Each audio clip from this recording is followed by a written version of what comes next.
All right, guys, are you back at the desks? Thumb up, plus sign so I can see it.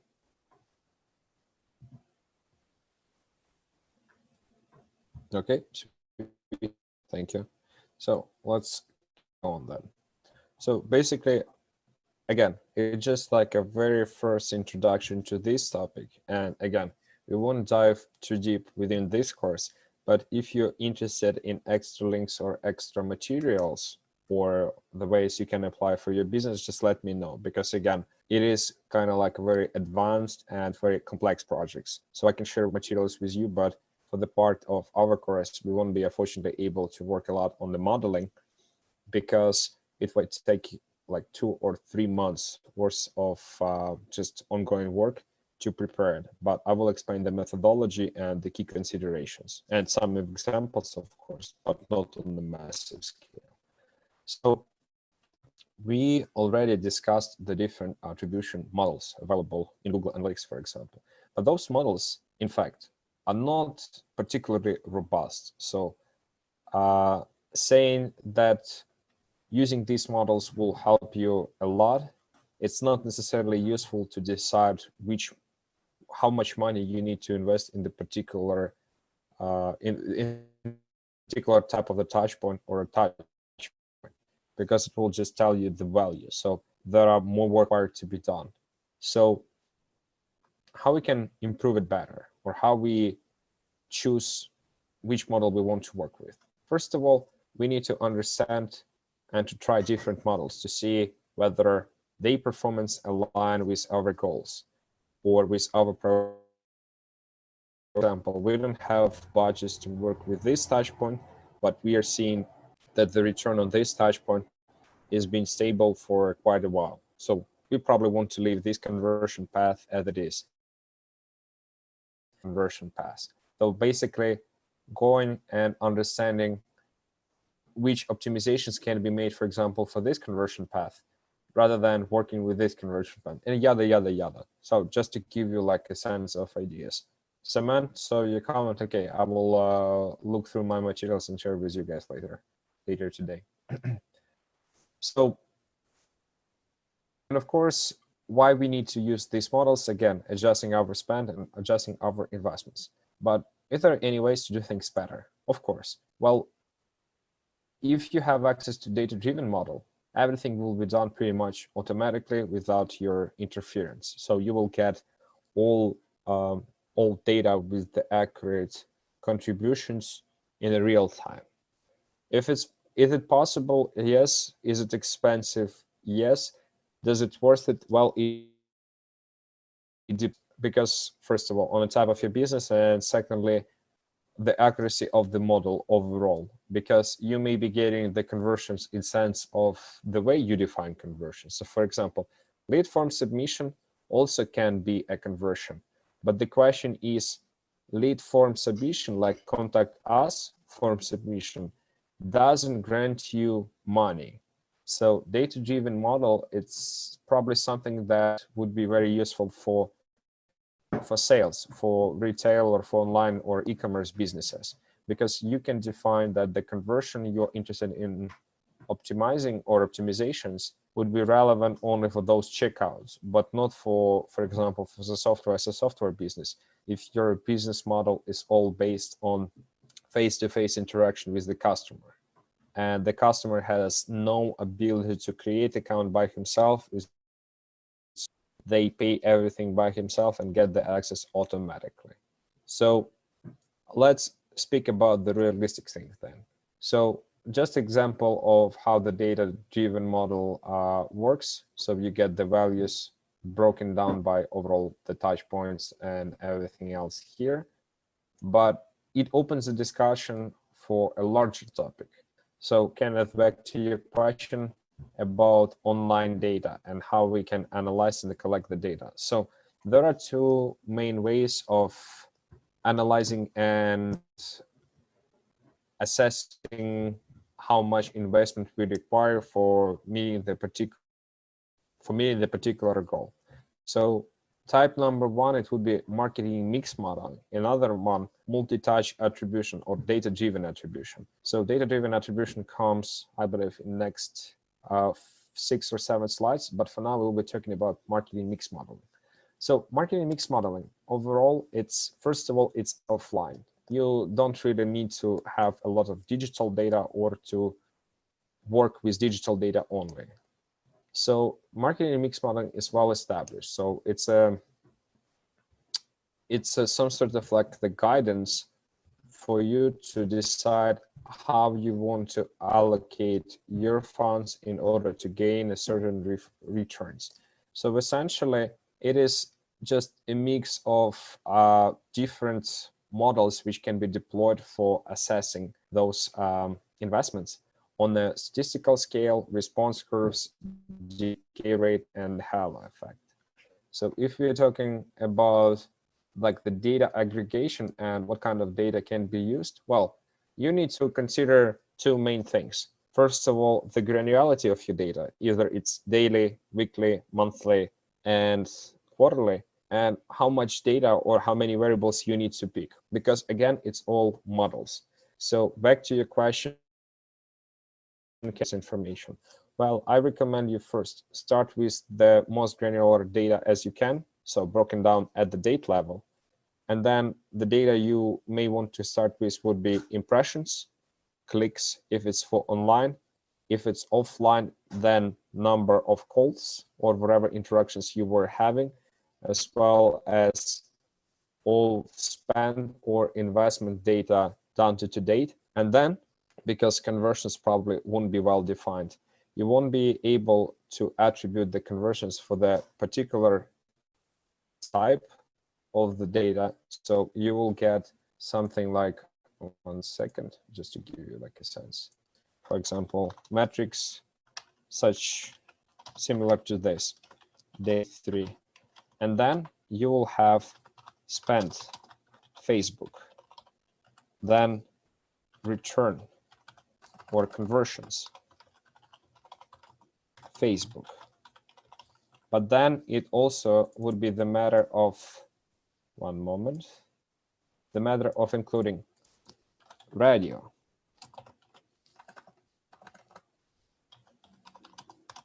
spent,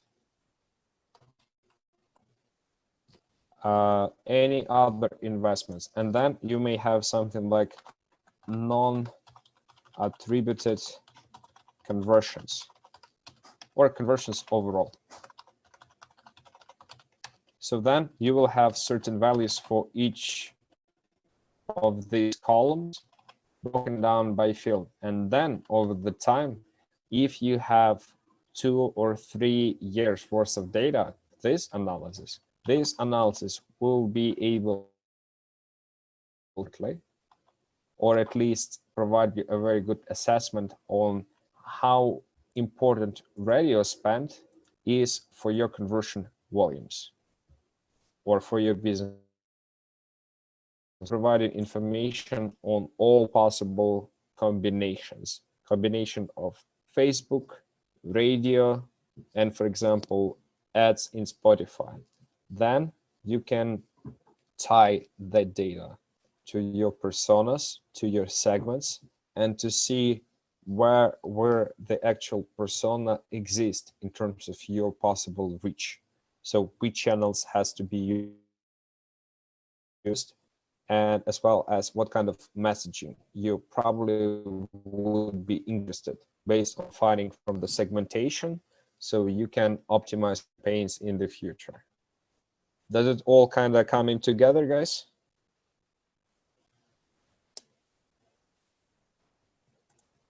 Not really. Okay, so let's carry on then. So basically, and the explanations when you need to use marketing mix modeling and multi-touch attribution. But overall, one thing to, guys, I want you to remember that marketing mix modeling, and the cookie data is not available, so you cannot say about any visitors numbers, that the conversion or sales are always online, so it's not the digital. You cannot measure any results of your performance of your business based on the digital outcomes alone. Primary goal is to quantify sales drivers and the impact overall on the brand health. results. Econometrics play a large role here as well. But as I mentioned, there is another type of the attribution. That one was MMM, marketing mix modeling, and this one is MTA, multi-touch attribution is useful when you're investing a lot online and you have the granularity, like the multiple, first of all, tons of data and tons of, as well as you are measuring and optimizing KPIs online. So you have the full control of all customer journey touch points, as well as all possible messages or types of interactions can be made. And of course, multi-touch attribution can be a part of MMM projects or can be a separate part. Exists basically on its own or being completed in silos. So you're starting this MMM project, offline sales only, and then you're starting with MTA project. And then you're just comparing results together, seeing that, for example, you found that Facebook, Twitter ads contributed this percentage of the sales overall, and then tie those results to the results from MMM. Same like social media overall is all my offline conversions. Again, if you don't have like omni-channel analytics, or in speaking in Ukrainian or Russian languages, it will be skvozная analytica. Make sense? Or more clarifications required? Again, guys, if you have any questions, feel free to type them in.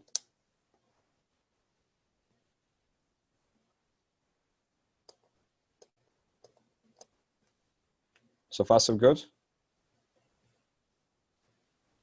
I just don't want you guys to be confused with this one.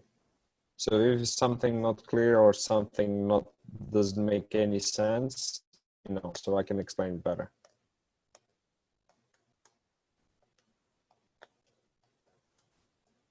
I see only one response though. Okay. Thank you. At least you're not falling asleep, hopefully. So again, main questions or main question some people may want to ask is when to use or MTA. So yeah, I see some responses coming. Yeah, this is very dependent on online business. So basically you need to start with questions, where do you spend the most of your media investment, whether online or offline, and then conversions or sales, where they captured and how they're captured, online, offline, or both. What kind of or data types are available? Sales, ad server logs, web analytics, CDP, DMP, basically database management platform, customer database platforms, etc. And do you need to refresh the cycle for your analysis? And if yes, how often? So when we're talking about also which modeling or model type we want to use, we need to understand what is, first of all, our goal. Is it the optimization of the paid media, as well as what kind of skill set we are having available or kind of resources we have on in-house, or if we can outsource something, to whom we can outsource it. So IT versus data science, in-house versus agency. So all of those are good questions to be asked. So some key considerations versus MNT, you need to understand that, first of all, the data volumes you work with, media, digital versus offline, how often do you need to refresh your analysis, like a real, you can basically work with the data which may be like 1 month or 2 months old, as well as the conversion. Are you identifying micro conversions like a lead form submissions? Or is it like a online sales? Or is it something like offline purchases? And the overall infrastructure you are having in place. So there is a matrix which may help you majority of those questions. So just start and then just think of what you're currently having for your businesses, so you can start working on those alone and kind of like pursuing that direction for investments can be done, why they need to be done, and if yes, when, and the small process flow. So for example, if you have a hard time to decide which solution you need to choose, how granular is your data? And if it's granular, can we use it? Yes, we can use it. Okay, so we are talking about what type of conversion types. All our conversions captured online, it may be a unified model. So the mix of MMM and MTA. If it's entirely online and we have just the media, which is, again, online only, so then it will be just a pure multi-touch attribution. So again, something to consider, no pressure on that one. Any questions? Because basically for now, as the intro is the last slide, then we will be focusing on the Excel and the discussion first assignment, homework assignment. Okay, I see some questions. What are good methods for capturing investment conversion if the goal is to get someone to walk through the door?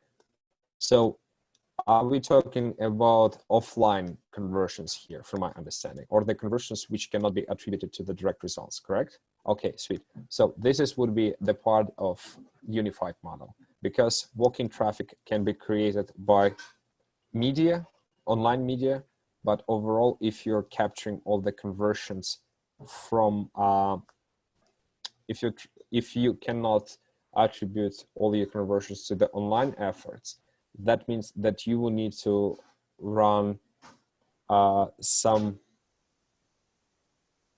saying like, okay, if we increase spend for this particular and test, if we increase the spend for this particular channel or for this particular campaign, would it affect the amounts of, it's basically all comes to the statistical analysis and data science methodologies in order to reassess if there are any spikes based on the changes in different positioning statements and different targeting parameters we are using right now. Does that answer your question? So there is no like right or wrong method. Well, again, it's not about like capturing the investment, it's about having the infrastructure. So if everything is connected on your end and you having counting visitors. But again, what would you consider as a visitor though? We need to first of all start with definitions. The person who just came in the like physical walk-in. Well, you can deploy the architecture of, for example, some sort of like AI tools. So, for example, I know that some companies, they have video cameras, especially in China, that can talk, can count the number of visitors at any given moment. So it is something that you may want to start with.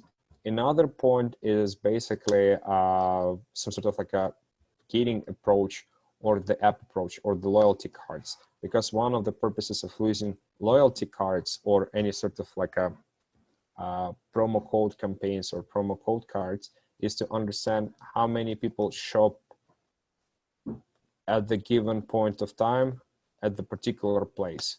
So it is something that you need to be creative about in terms of how much money you're willing to spend and what kind of data you're expecting or the outcomes you're expecting to have.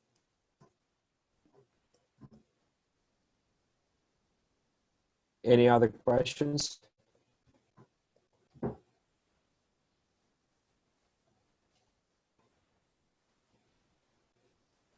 Okay, cool. So let's move over last topic for today. basically essential skills in Excel for marketing analytics. And this is something you may want to use for your data analysis projects. So, or for assignments for this course. So first of all, how you guys comfortable with Excel overall?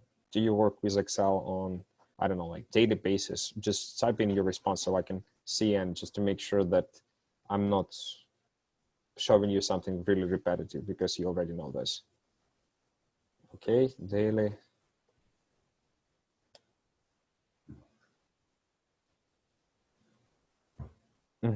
Kirill, okay, I see. Daily. Okay, yeah, I got some responses. So basically, if we're talking about all the things we do in Excel, it's not something really advanced.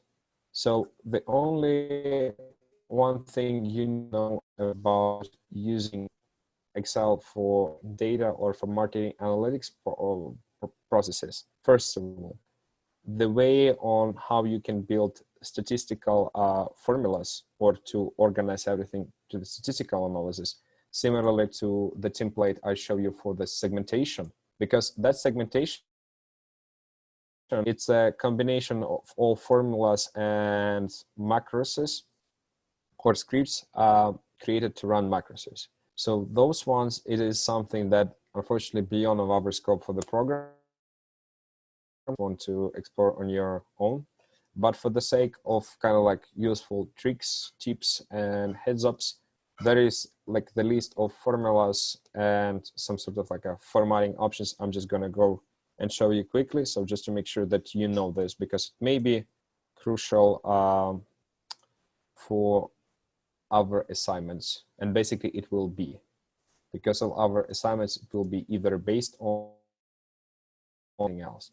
So I'm basically moving my presentation slide to my second screen. You won't be able to see it, but I will be just talking briefly through all the points for another probably 20 minutes, and then we will switch to the discussion of our next steps. So stay with me. Overall, first of all, the list of, as far as I remember, approximately 15 different techniques, as well as some shortcuts. So overall, the things you may want to be comfortable with is, first of all, concatenate functions. So it's basically just a combination of several values from several different columns into one column. So let's think you need to combine the data and data broken down by month and the day. So for example, today is 2020, month is 4th or April, and the day is 12th. Data is completely dispersed, so we want to merge it into one single column, which we can do, for example, via the parameters like, or the functions like concatenate, and then just choose, first of all, the way we want to represent our data, then the character which will be uniting our data.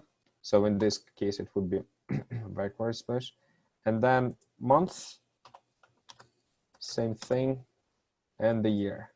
Oops. And the year. And the end, we are getting resembling the date, the current date. So we can change this format into something else and play around with the date formats we want to have overall, long, etc. But it would require other variable and other transformation. Then another one. So length, function number 2. Why do we want to use the length?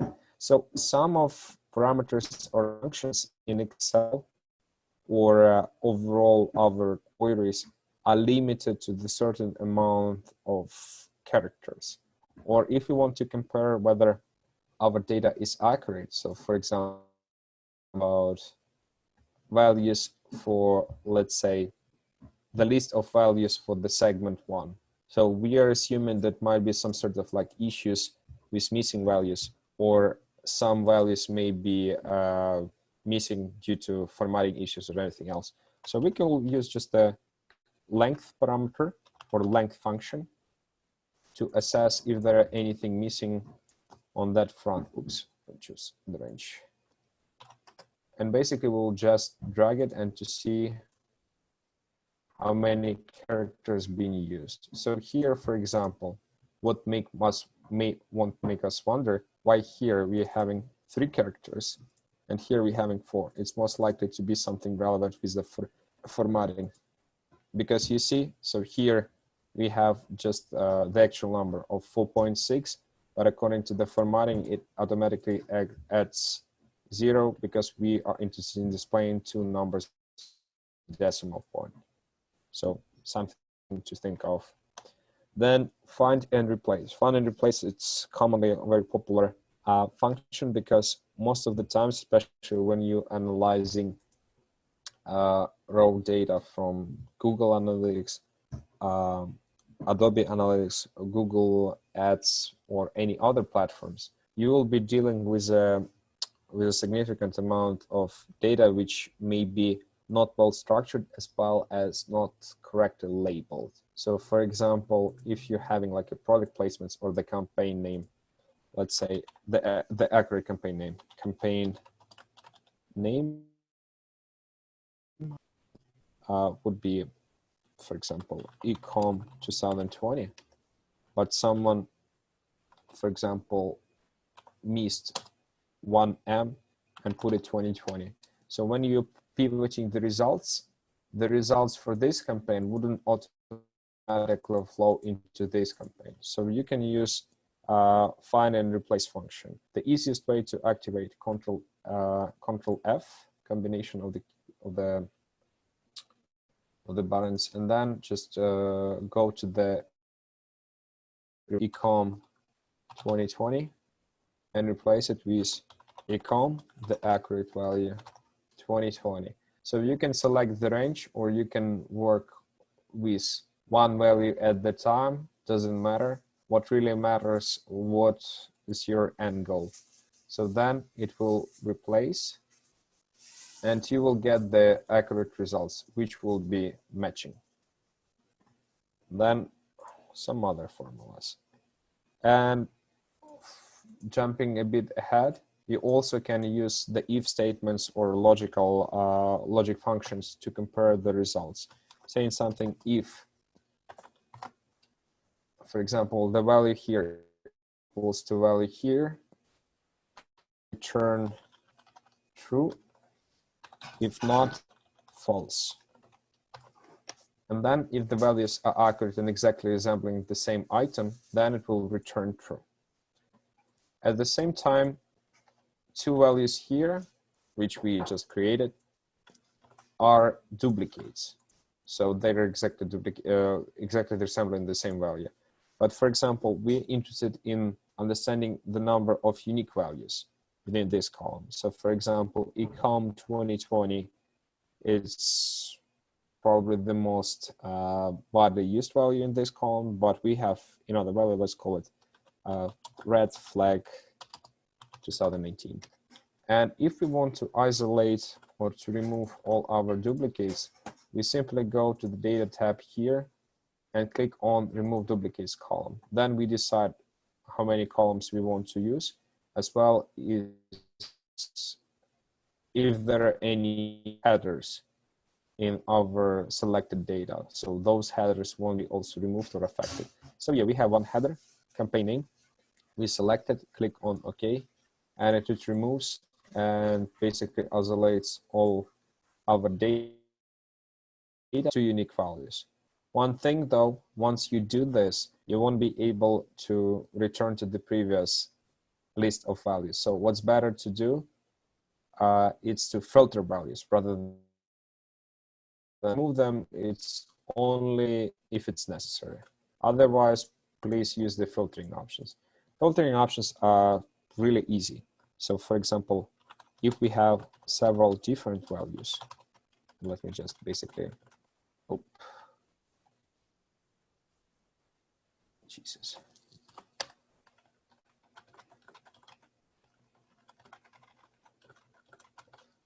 we are interested in picking or isolating our data to only a particular kind of the value. So we will go with similar function filter under the same tab called data, isolating it all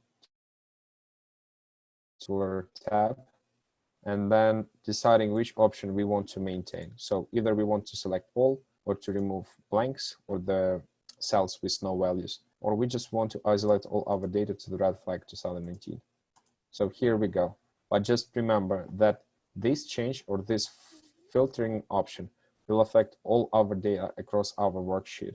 So if you do filtering and you don't want to interfere with the other data on your spreadsheet or on the same worksheet, so simply just copy and paste it to another section.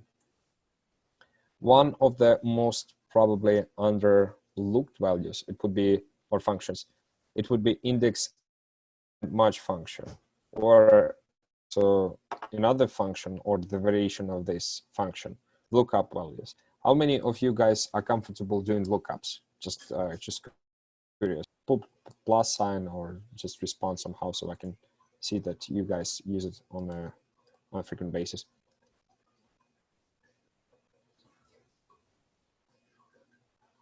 Okay, I see. So the importance of lookup values is to identify the particular value you are interested in, if especially your value is allocated on a different spreadsheets, or if you need to retrieve value based on the particular parameters. So for example, you have the segment data, you're interested in isolating only particular points from this table to another, and move the data, retrieve this data from one worksheet into another worksheet. Copy pasting, it looks like a bit tedious task. So we're interested in, so basically would be our header. And then some values we're interested in, particularly I'm just copying and pasting some values.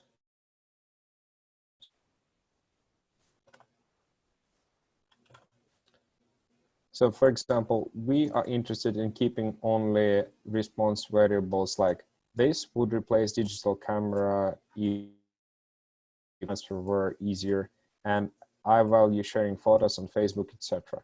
But instead of just copying and pasting all those values one by one, what we can do, we can just basically export the list of variables we're interested in, and then create the lookup function or index and use lookup function or index and match function. But here the thing though, lookups occasionally they don't work really well and they may not return you the right value. So I'm gonna just show you why it might be a case. 1 second.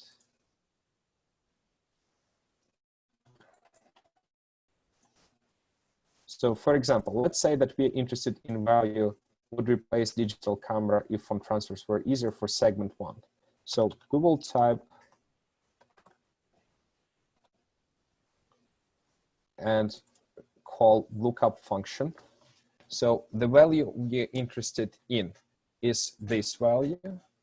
Then we are selecting the table array or the entire table where this value can be identified. So in this case, it would be this table. We want to make absolute references. So absolute references means that once we move this formula to another cells, that the referring table would be changed, for example, from cell A4 to I18 to something like A24 to I42, which is not ideal, and we don't want that to happen. 1 second. And then we are selecting the column index where our data is located. So it's technically, for example, 1, 2, 3, branches 3.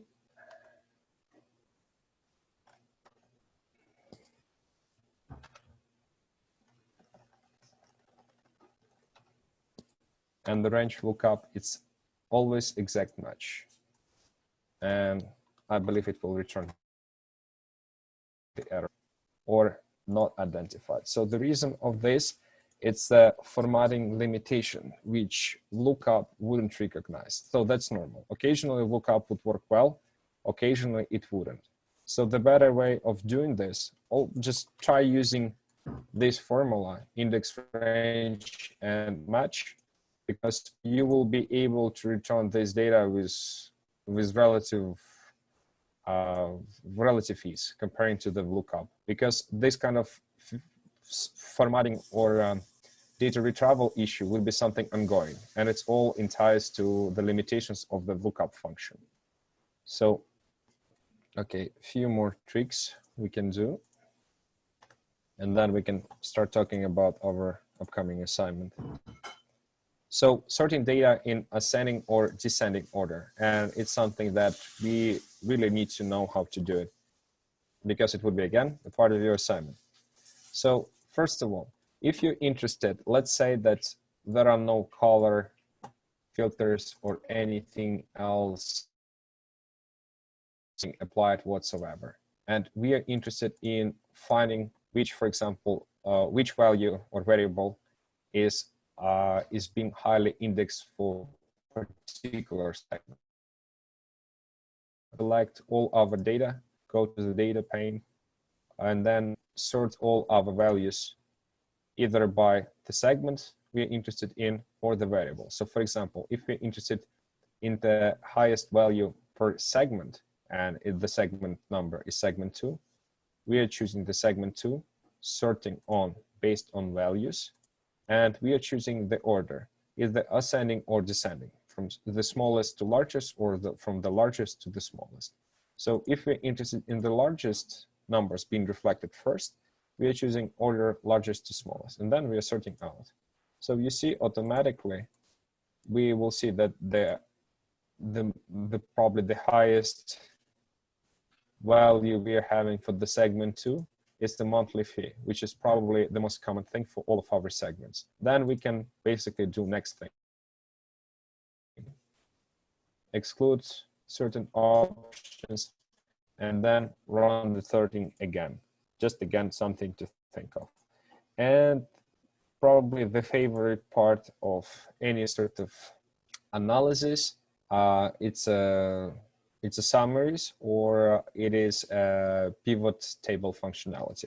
How many of you guys comfortable or familiar with using pivot tables? Please plus sign or a thumb up so you can see it. Yeah, I believe pretty much everyone knows how to do it.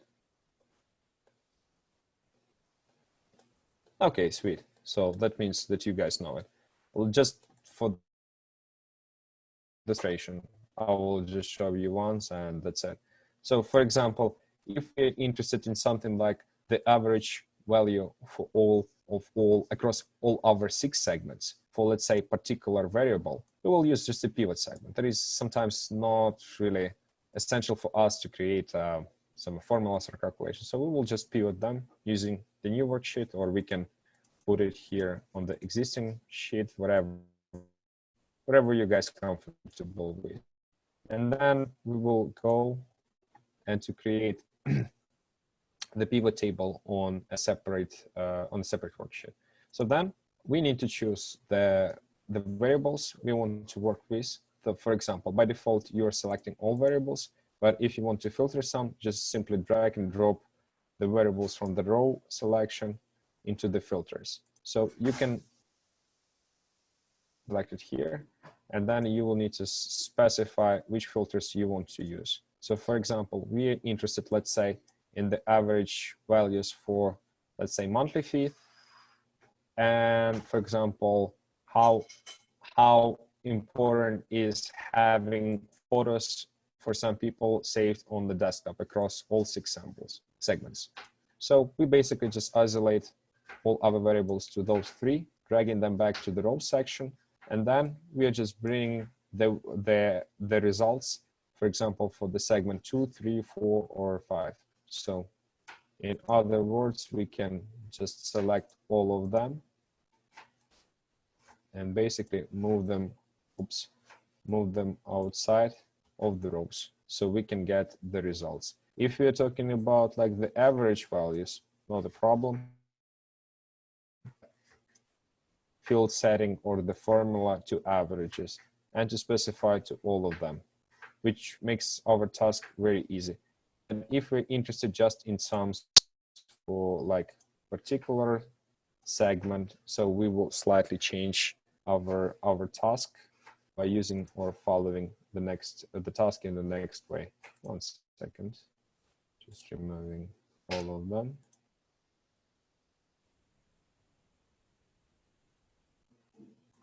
Simply by using data for just particular segment and then isolating the averages. Simple with that, nothing serious. If you need to work with something more advanced or you require like a macros use, or you require a solver use, so those are add-ons or like the extra products. So you can find a lot of useful documentation for the sake of this course is not really useful, but because you occasionally may be running, for example, statistical analysis or data analysis overall, and you need to find something. Data analysis, again, is a data, it's add-in or add-on, which you either need to configure or to download to your machine, depending on the version of the Excel you're working with. So you can select which parameter or which kind of like a package or the library, talking in Python or R, using Python or R dictionary you need to use. So once you select those, you can basically reconfigure. So for example, if you're interested in the correlation analysis, showing or locating where your input exists, specifying the input range here, and then applying all the parameters. There are tons of documentation on how to use those features, but for our course, it's not really important, because as far as you understand the basics, what really need to focus on is to writing and identifying properly marking segments. So all these tricks are useful, but for some of assignments, I maybe will include the data analysis tools and features if you guys are interested. Plus, we will see how the first assignment will be accomplished, and based on those grades, we can make certain adjustments. Cool, thumb up, plus sign, so I can see your response. Sweet. Okay, guys, we have approximately, 1 second, 15. Yeah, I guess, yeah, 15 more minutes. So let's talk about our communications moving forward, as well as, so 1 second, let me just close Film 6 here. Okay, sweet. So first of all, talking about the assignment. So the assignment has been released and is available in Moodle. So you can access both instructions as well as the actual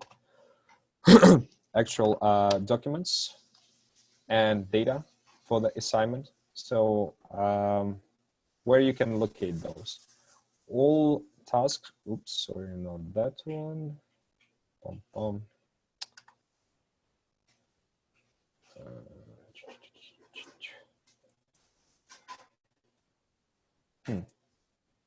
Okay, finally.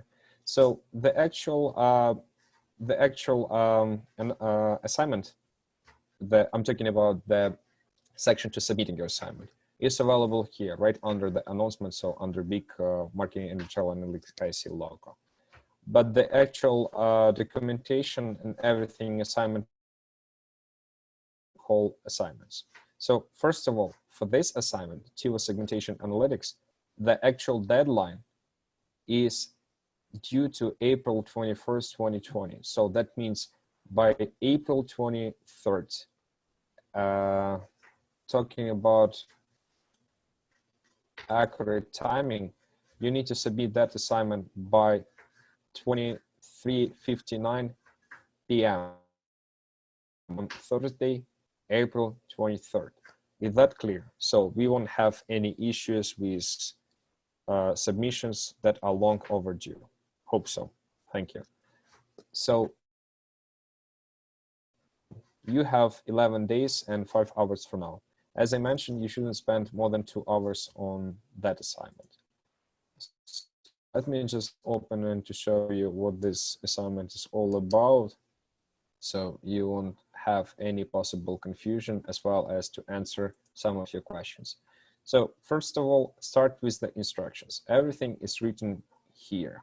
The main bullet point, the main call out, the main instruction item, I keep saying all over and over again to all my students.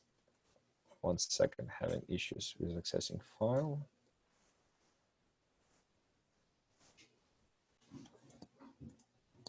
So one item, I keep saying over and over again, read and follow instructions. Everything is written there. So there is no like a rocket science. It's a very simple, straightforward process. If you have any questions, please refer to the instruction document. But if there is something you're really concerned about and you're not quite sure about, send me an email. My email address is listed in all our slides documents, as well as within all our instruction files. So only one thing I ask you all to do, guys, because of policies at the KIC, you need to write your KIC honor pledge. And the way you will write it down, one second, I'm just trying to open this file. Separate section, separate spreadsheet or worksheet. A moment.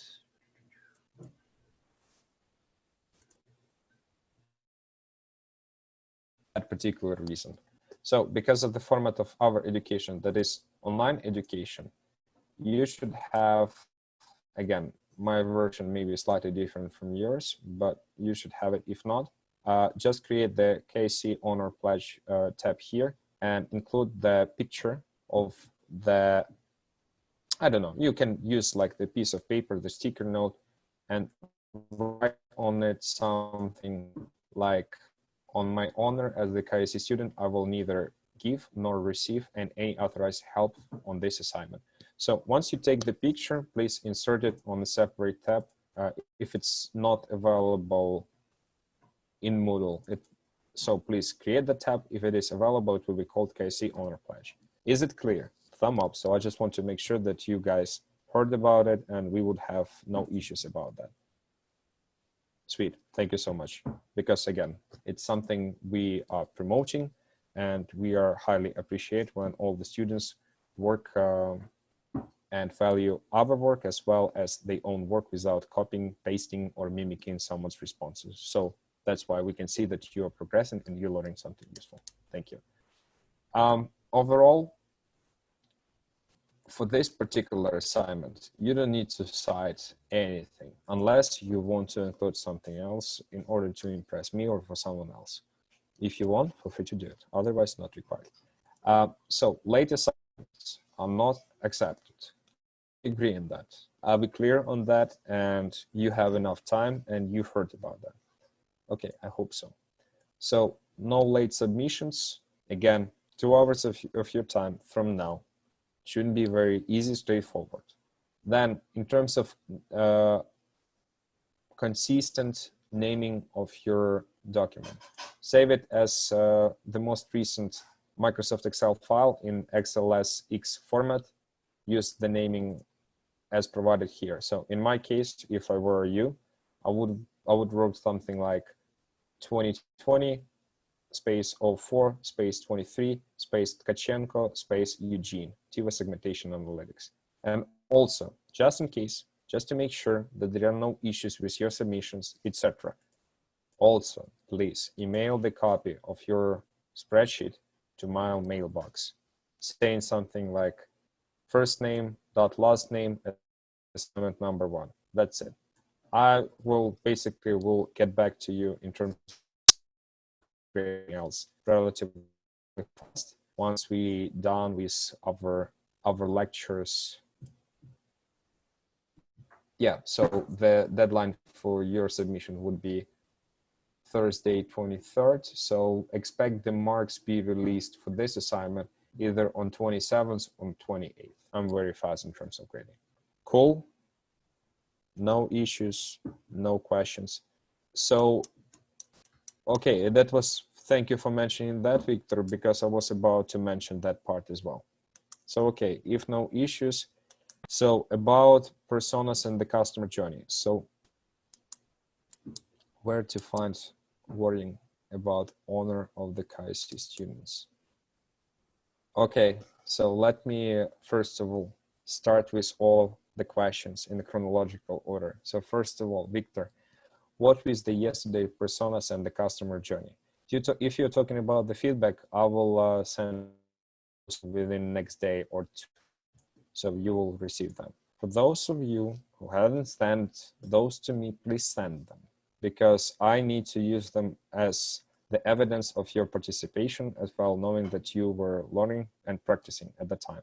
If I won't receive those, you won't receive the participation mark. So please send those to me. So where to find wording about honor of the KIC students? Oh, it's actually included in the instructions. So basically, TIVA segmentation analytics column. On my honor as a KIC student, I will neither give nor receive any authorized help in this assignment. That's it.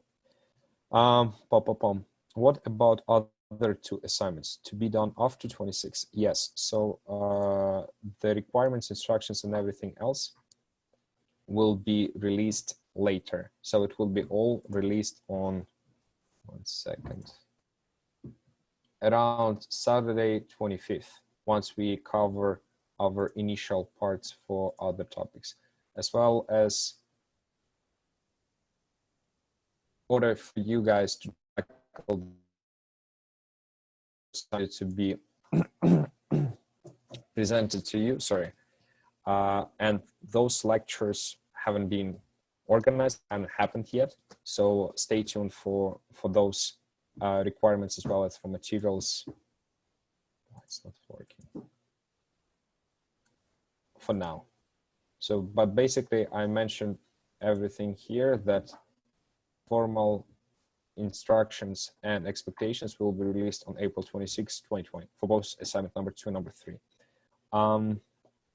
So Victor Shipansky to everyone, send by email. Yes, you are submitting, again, Victor, you're submitting your assignment via Moodle. So via submission here, as well as you are sending the copy of your spreadsheet to my email address, eugene.i.kachenko@gmail.com. Is it clear?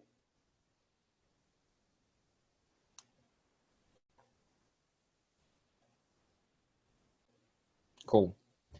Any other questions or things you want to talk about, not only related to the assignments, but overall to things we've been working on for last 3 days? Because my goal was to provide you guys with the ideas and the ways on how to unite and to combine and build all the processes about defining right personas for targeting, as well as evaluation and the market segment definitions. So if you guys have any questions concerned about that, let me know. So I just want to make sure that we got everything covered and you all set for success with the assignment number 1. Again, open for discussion or any feedback. Now feedback, if you have, we can improve our conversation or communications for the.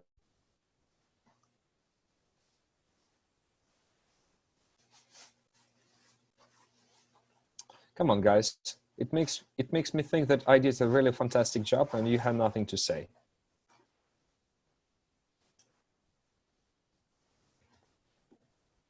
Okay, some sort of like a very silent compliment. Okay, thank you, Eugene. Thank you, Eugene. I got it. More hands-on. Okay, thank you. I see. No problem. Sure.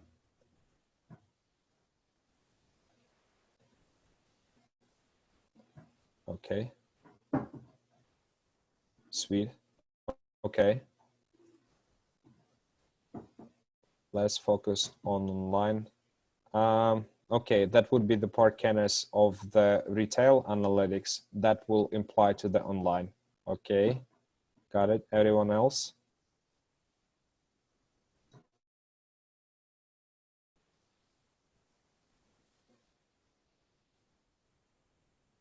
Economics. You're talking about, 1 second, just to clarify. So for example, the part of revenue analysis based on unit volumes, for example, as the case.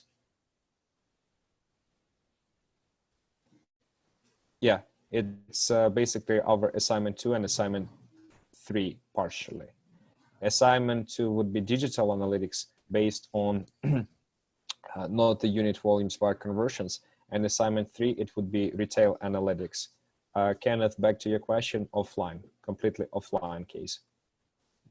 Offline data, it's basically volumes, finance, and unit predictions in terms of, first of all, predictions of the overall market share of our business, the way we do this, the prediction of the marketing sizing, as well as understanding how we can do things better. Product launch, capitalization, cannibalization of retail products on the market, and overall the assessment of launching a new retail unit to the market. Assignment number 3. Yep.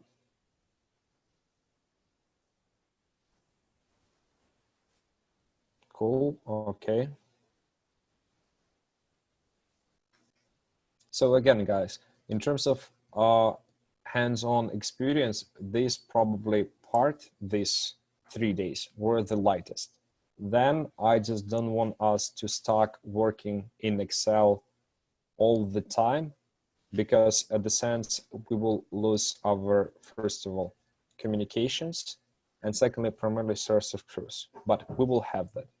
Just take a look at everything course outline related, as well as all materials provided, and I believe you are able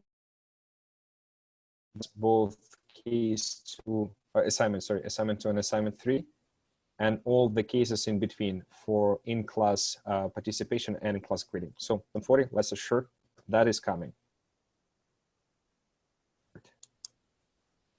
Any other items? We have 3 more minutes left, and then we'll have a short break, and then Alexander Romanko will take it over from there.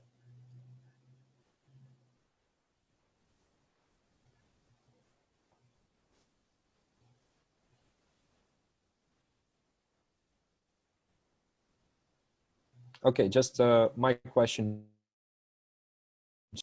some Jupyter notebook examples. Okay, Python. So you're talking about segmentation or, okay, thank you.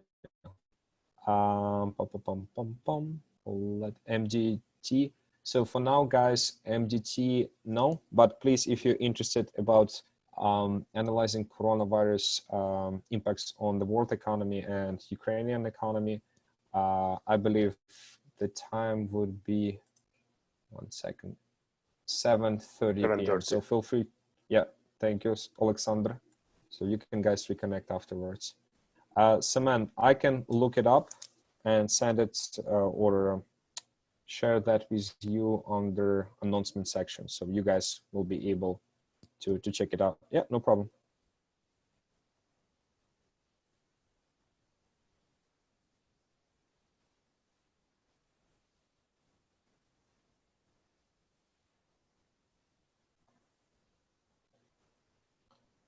All right.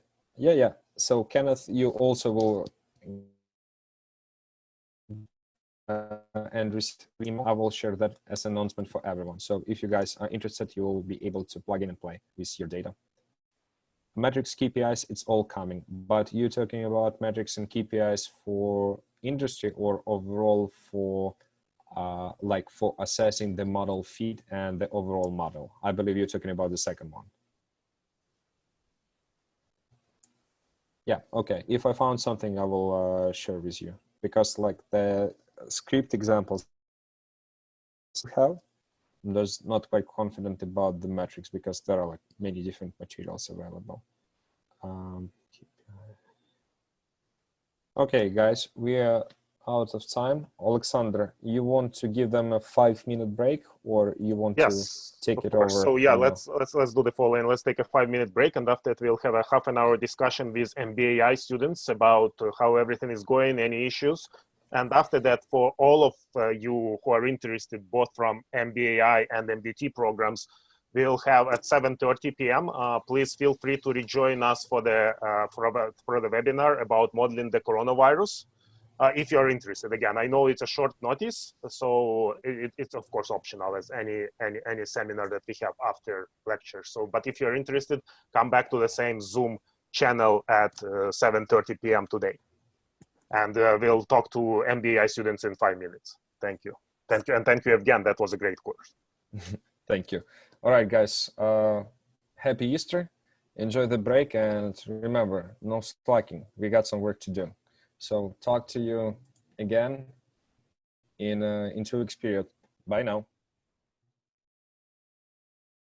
Okay, thank you for joining on a short notice. I hope that you're doing, let me open also the chat window so that I follow the questions on the chat. Thank you for joining, Volodymyr, thank you for joining as well. So it was a short notice, sorry about that. But I think it's good to have a discussion about any issues that you have regarding the courses that have passed, any issues that you have due to the current quarantine, any issues related to the upcoming courses. And in my opinion, this discussion will help us to figure out how do we schedule the remainder of the program. And I see that most of us are here. So Alina, Oleg, Kenneth, Igor, Seman, and Elena. So I think the only missing MBAI student is Taras. So that's great. And again, thank you for joining on a short notice. So I put on the screen a proposed schedule for the remainder of the courses that you are taking at MBAI program. And let's start with that. Let's basically start with any ideas and suggestions that you have for the remainder of the courses that are offered at MBAI program.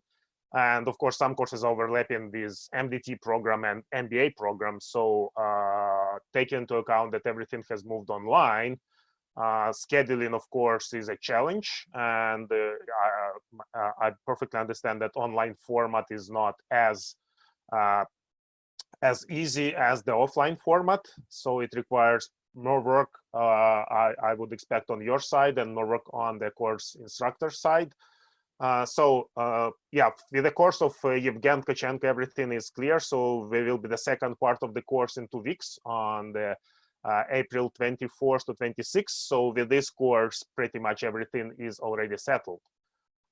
With the courses that are coming after that, so it looks like the natural language processing course, which happened to be on the same weekend in 2 weeks. Not sure why it was scheduled to overlap with Yevgen's course, but it needs definitely to be rescheduled because we cannot have 2 courses on the same days. For the other courses, looks like we do not have much flexibility with MDT courses and MBA courses. Those are scheduled by their respective programs and cannot necessarily be rescheduled. So we have some flexibility in MBAI courses, and essentially the remaining 4 courses that are here is the NLP course by Alexander Korobov, the Advanced Machine Learning course by Dmitro Fishman, Advanced Analysis of Public Opinion and Consultancy Research by Natalia Patsurka, and Financial and Banking Analytics by Andrei Drobat. So what I can say, it's probably maybe hard to reschedule the courses for the course instructors from abroad. I mean, Dmitro Fishman and Natalia Patsurka. Couple of reasons. So if those are rescheduled for later, let's say July or August, probably we'll still have a travel ban in place, at least in some respect, or they may be required, if they are coming to Ukraine, they may be required to self-isolate themselves for 2 weeks when coming to Ukraine, and self-isolate themselves coming back to their home country. In case of Natalia Pasurka, it's Canada. In case of Dmitro Fishman, it's Estonia. So as a result, I am not sure that we have a flexibility to really have in-person courses by Dmitro and Natalia. So my current proposal would be that we leave the dates for those courses as is and conduct those in online format, just because I don't believe that in the remaining time frame of the program we can convince those people to travel to Ukraine. Plus, yeah, there are obstacles that do not depend on us, such as travel ban and self-isolating after probably coming from any foreign country in the next 3-4 months. For the courses of NLP and probably financial analytics, yes, there is some flexibility. So now I would like to hear your opinion first about these parts. So what are your suggestions about the remaining courses? Yeah, feel free to speak up or just post message in the chat.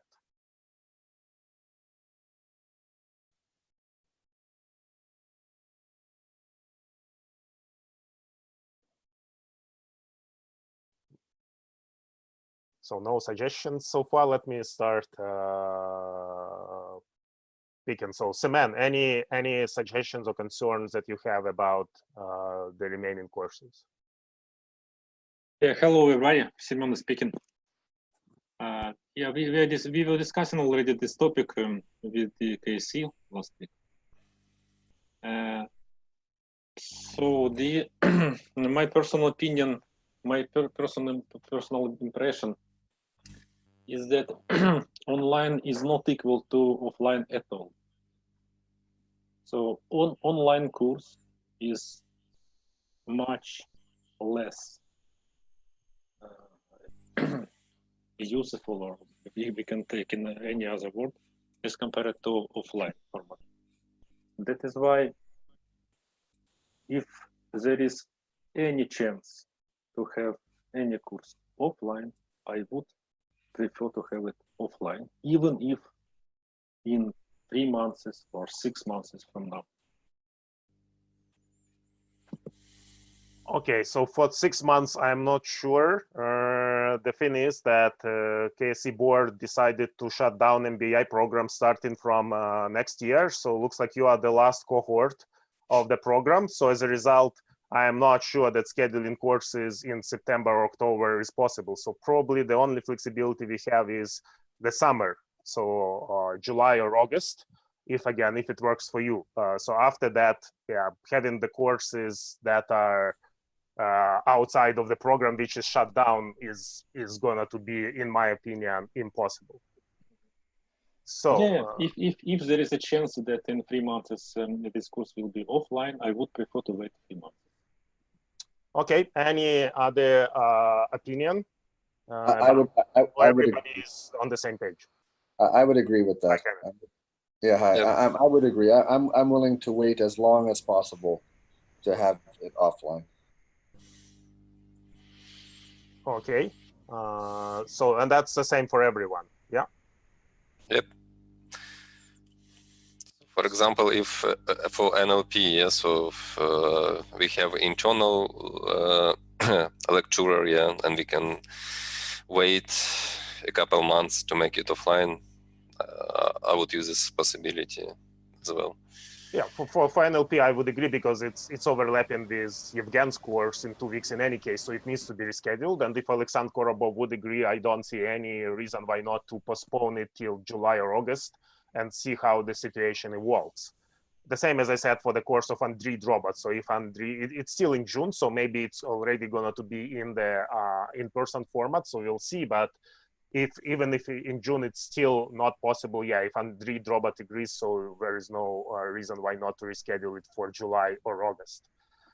So my only concern is about the courses by the course instructors from abroad, which, as I said, is Dmitro Fishman and Natalia Patsurka.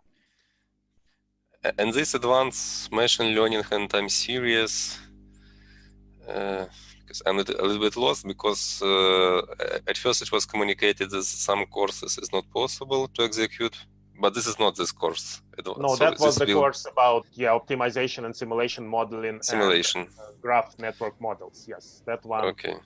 Unfortunately got canceled, but this course still stays. And yeah, so far those are the original dates for this course and for the course of Natalka Patsurko, except that the course of Natalka Patsurko needs to be split again over 2 weekends if it's in an online format, because of the time difference with Canada.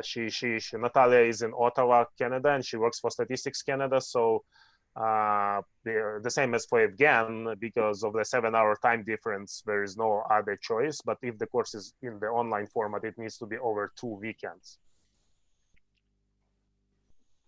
So, okay, let's basically, let me have a conversation with Natalka Patsurka and Dmitro Fishman and see what they think, but that's going to be tough. So we cannot expect that travel will resume in its current capacity probably before the end of the year. Or as I said, people may be required to self-quarantine them, and if they are required to self-quarantine them for 2 weeks, then coming to Ukraine, and after that for another 2 weeks, and coming back to their home country, of course, they will not be able to spend these 4 weeks, 1 month in the self-quarantine just to teach the course in person. But let me have a conversation with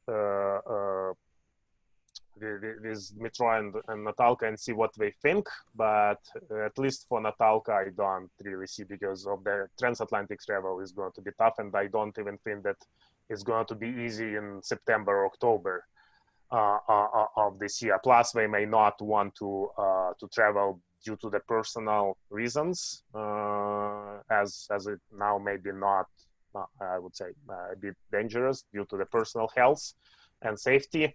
So I will have a conversation with them, but in my opinion, we cannot do much more than just conduct those 2 courses online. But I'll get back to you on this, what they say. Okay, and Valentina will work on with Alexander Korobov and Andriy Drobat on rescheduling those 2 courses. For the MDT courses, as I understand, both Lyubomir Bregman and Joachim are coming from abroad as well. So again, rescheduling those may be tough. So those may probably be in the online format. Yeah, for the strategic. I can comment, Alexander. I'm sorry. With him, I was in touch even today. He's typically based in Kyiv, but these days he's at home country, Germany. So how it's gonna be by June and July, we can hardly estimate right now, but you are pretty right. It is possible that he will stay abroad until June. So we will communicate it as soon as we will get more information. Yeah, the same for Lyubomir Bregman. So he is in Luxembourg or Belgium. So I'm always forgetting. So most probably that's going to be tough, especially that he has a small kid to travel. Okay. So let's probably stop here for the future courses, unless you have any other suggestions, and talk about the current past courses, any issues with the assignments, homeworks, exams, or just passing the courses that are already completed. So, but first, yeah, any other suggestions about the future courses, if you still have, or if not, we're in agreement that let's try as much as we can to postpone those courses that have a chance to be conducted in the in-person format instead of the online format. So just to connect the dots we had on a Tuesday, and thanks, Alexander, for bringing that great point about self-quarantine. We actually didn't consider it for the foreigners, that it's gonna be a really tough requirement, that it's not really possible to expand it. It will be released even by end of September.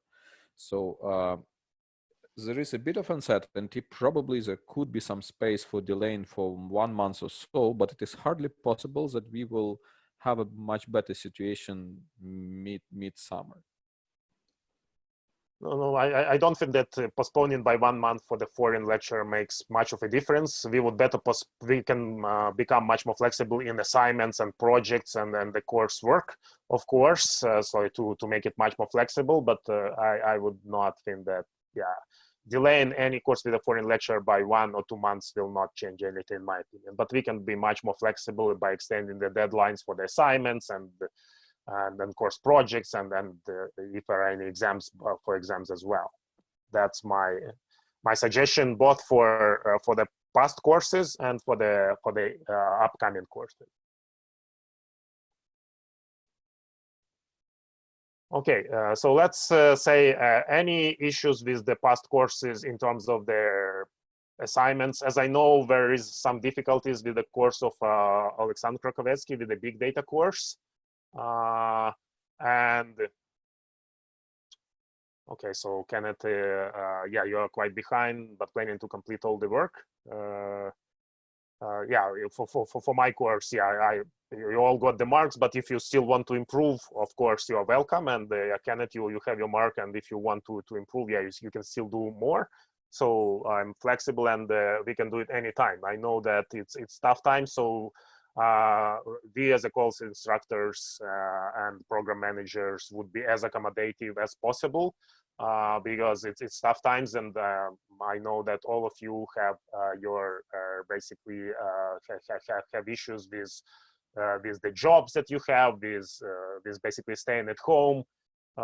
That's why we went through that route, for instance, at the University of Toronto, like moving 200 people in my 2 courses to online format, but we were as accommodative as possible, and that's what we are going to be doing here as well. So that's why if you want to basically improve your marks for the past courses, even including the courses that already passed a long time ago, feel free to contact the course instructor.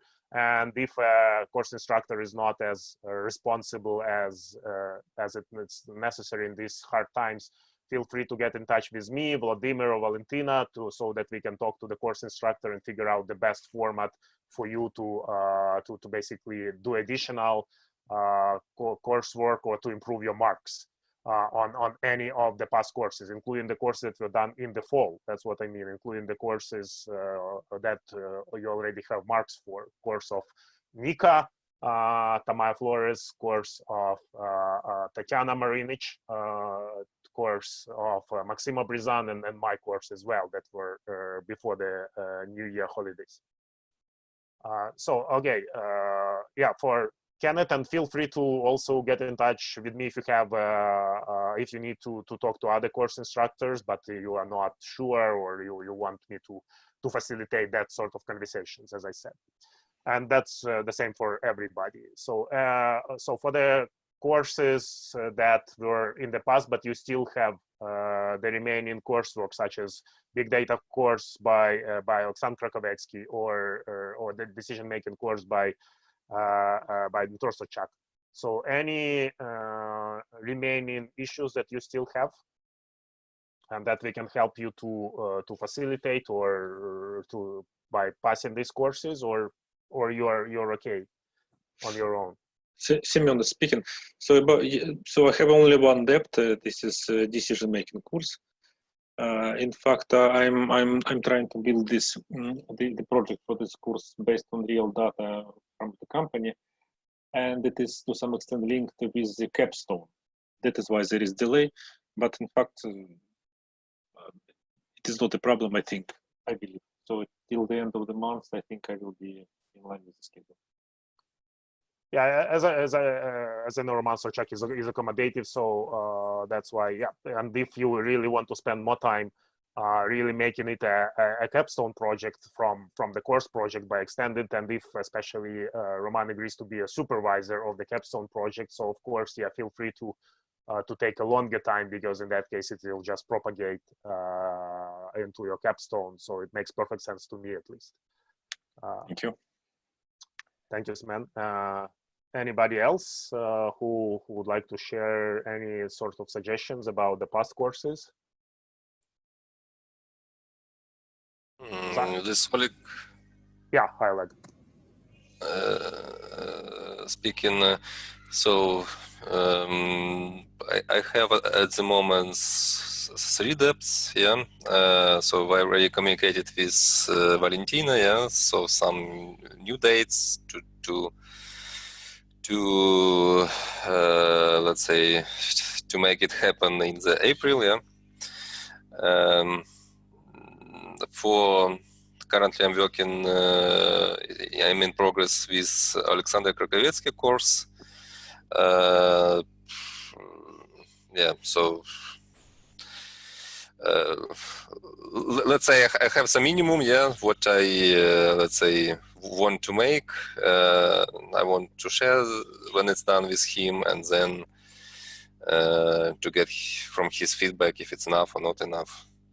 So this is a, let's say, plan. So at the moment I just need time, yeah, to finish, to close this depths, yeah, from my side. Yeah, thank you. But yeah, do not hesitate to contact anybody of us if you need any help to facilitate your conversations with the course instructor. Okay, thank you. Okay, who else? Igor, do you want to say something, or Alina? Well, as for now, not.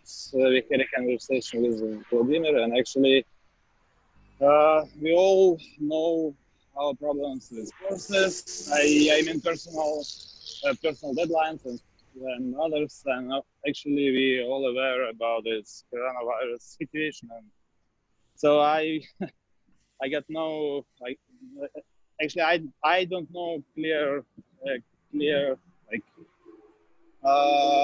clear solution for the situation, but at least like having today like online formats with marketing analytics course. Well, I think yes, it would be better if we had that offline, but online format is more or less acceptable in this situation. So actually like that, yeah. Yeah, thank you. Yeah, online format is now the new reality, unfortunately, at this moment. So it's worldwide. So that's why pretty much all universities that I know in the countries that basically introduced the self-distancing and quarantine measures have moved to the online format, and all universities are trying to be accommodative and basically help students as much as possible. To like at the University of Toronto, we decided to basically allow students to drop the course even after they know the marks. So if they are not okay with their mark, they just drop the course without any academic penalty. So that's why, yeah, let's work according to the situation. Alina, any? Everything is all right from my side. I have nothing to add, I guess. Okay, thank you. Olena, any concerns from your side? Looks like Olena disappeared from the list. She was just there a second ago, but I already talked to Olena, so I know her plans. So she just she has only 2 courses remaining: the marketing and retail analytics and NLP. So maybe one more point from my side here. I think we also need to agree with the theme for the capstone project at end of April, yeah? Yeah, that was my next topic for today's discussion, and hopefully the last topic. Okay, yeah, let's start with that. Yeah, so actually for me, yes. So let's say that I plan to close the gaps, yeah, for last courses. Yeah, in the April. Yeah, for me it will be very tough. Yeah, also to agree this theme in April. Yeah, so if it's possible, I would like to prolong it until the May. Yeah, for capstone projects. This is my personal. Yeah, I have nothing against. Think it's reasonable. So I will talk to Valentina about extending the deadline for submitting the capstone projects from, I think it's now April 30th. So let's give you another month. If Volodymyr and Valentina will not be against, and they extend the deadline for submitting that one pager about your capstone project till the end of May. And as you suggested, so think how you can link your capstone to both your own work that you do in your company or business, and to one of the courses that you have passed. So if you would like to continue one of the course projects as a capstone project, that's probably going to be great. But also, yeah, any problem from your own business would be great as well. Or if anybody wants to work on coronavirus modeling, that's talk to me. Yeah.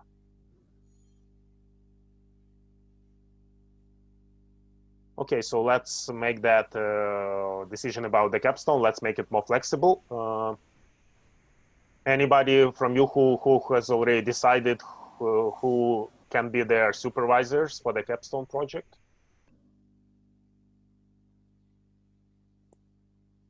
Yeah, I think Semen, you decided, so you already mentioned that. So that's.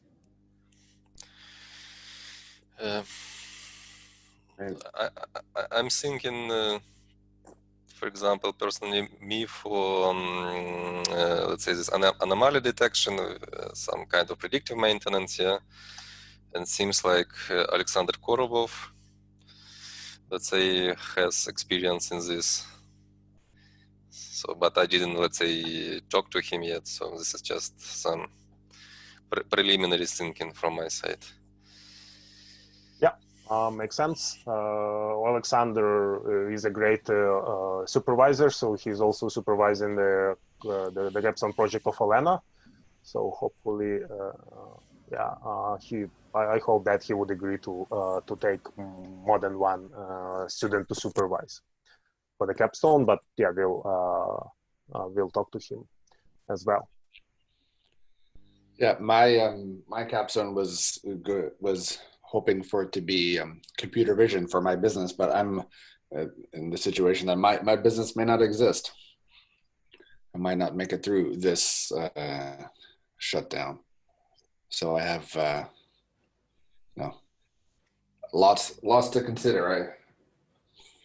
Yeah, that's tough times. I hope that things will be back to close to normal in 3 to 4 months, but we don't know, because we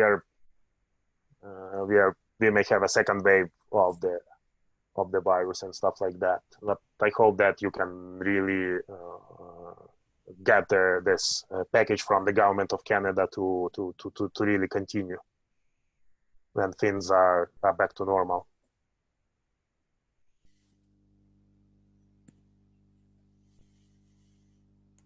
Okay, so we have 2 minutes remaining. Any other issues that you would like to bring up regarding the structure of the program? So we would like, of course, all of you to graduate and complete the program. So if you have financial issues regarding the payments of the tuition, yeah, please talk to Volodymyr and Valentina.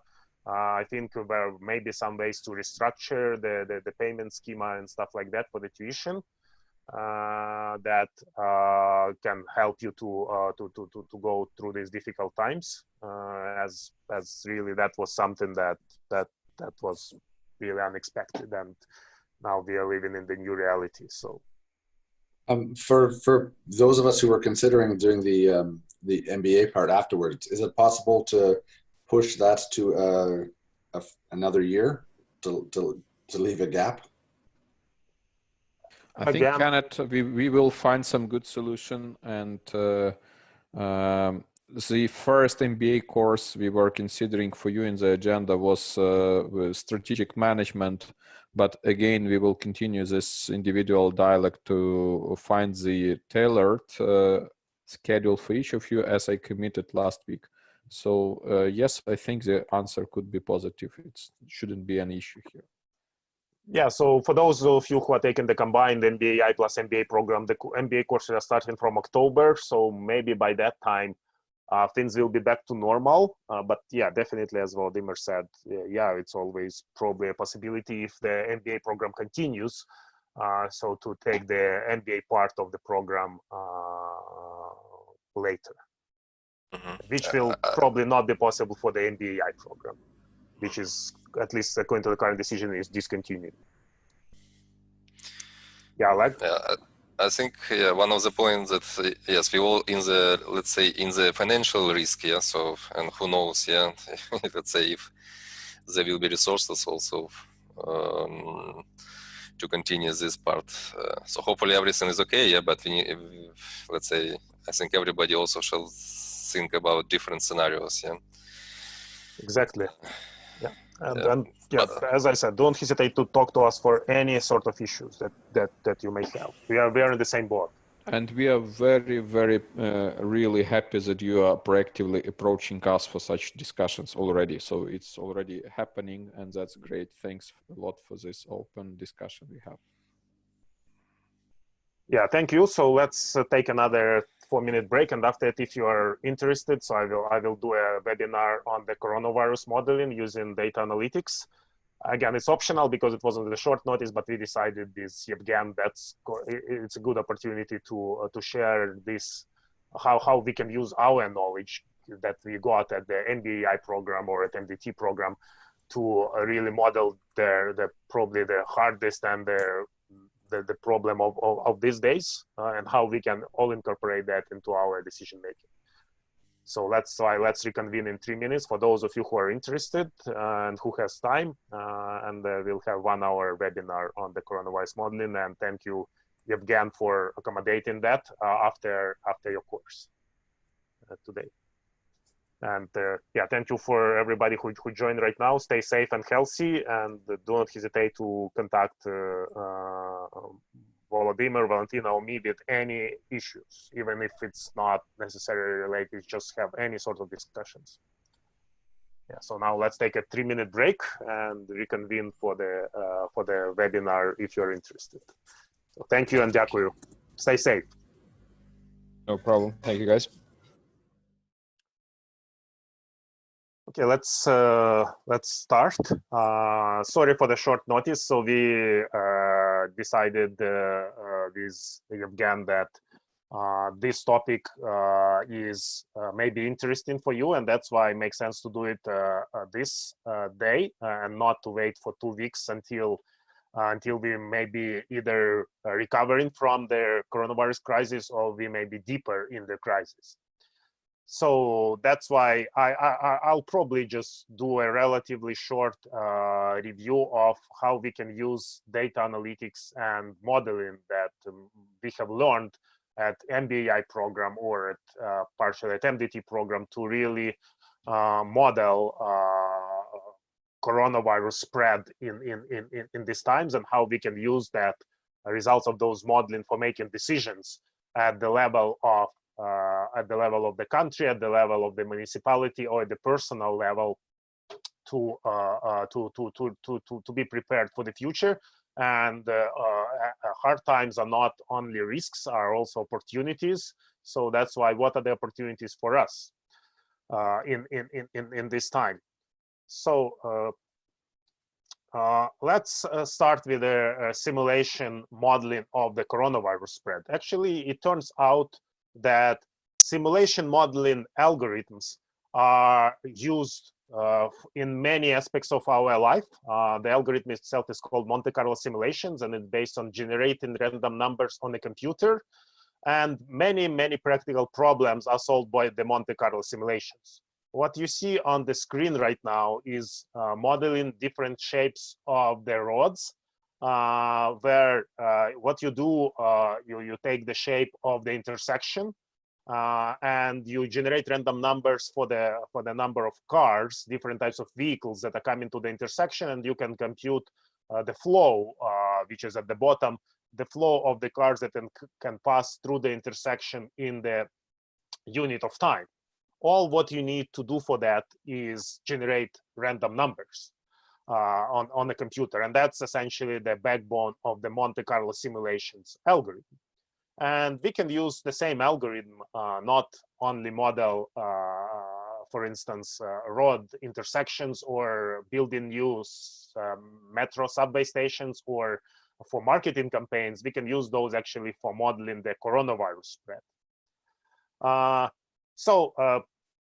We hear a lot right now about the coronavirus spread. So we know that coronavirus is spreading exponentially.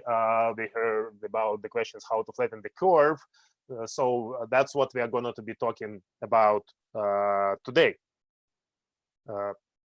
Let's, to run our simulations, let's set up 4 cases that we will simulate. The first case, if we are not taking any measures at all, so we are doing business as usual on the country level, or in our case on the level of one town with 200 people. That's what we are going to be simulating. We're going to be simulating interactions and movements of people in this town of 200 people. And of course, after that, we can project the results to the level of a country, or to the level of a city, or to the level of the region, such as Oblast in Ukraine or province in Canada.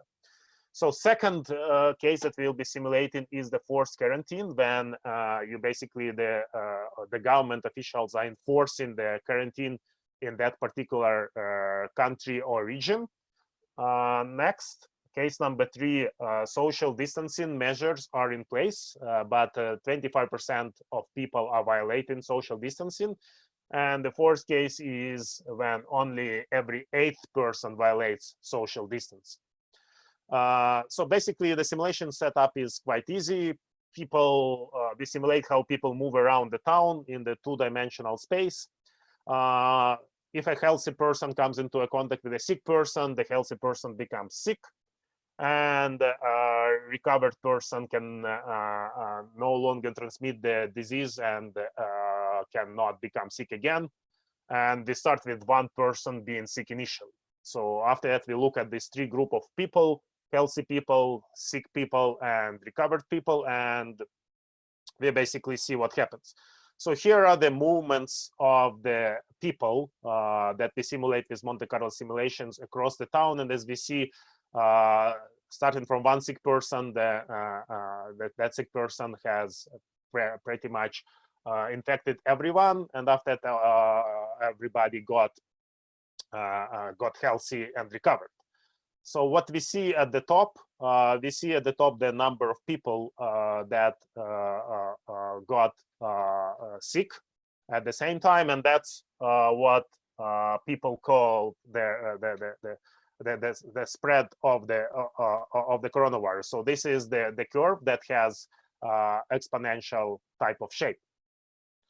Let's look at the second case, when where is a quarantine measure introduced. So there is a wall between sick people and healthy people, but after that, you cannot keep quarantine measures strict all the time.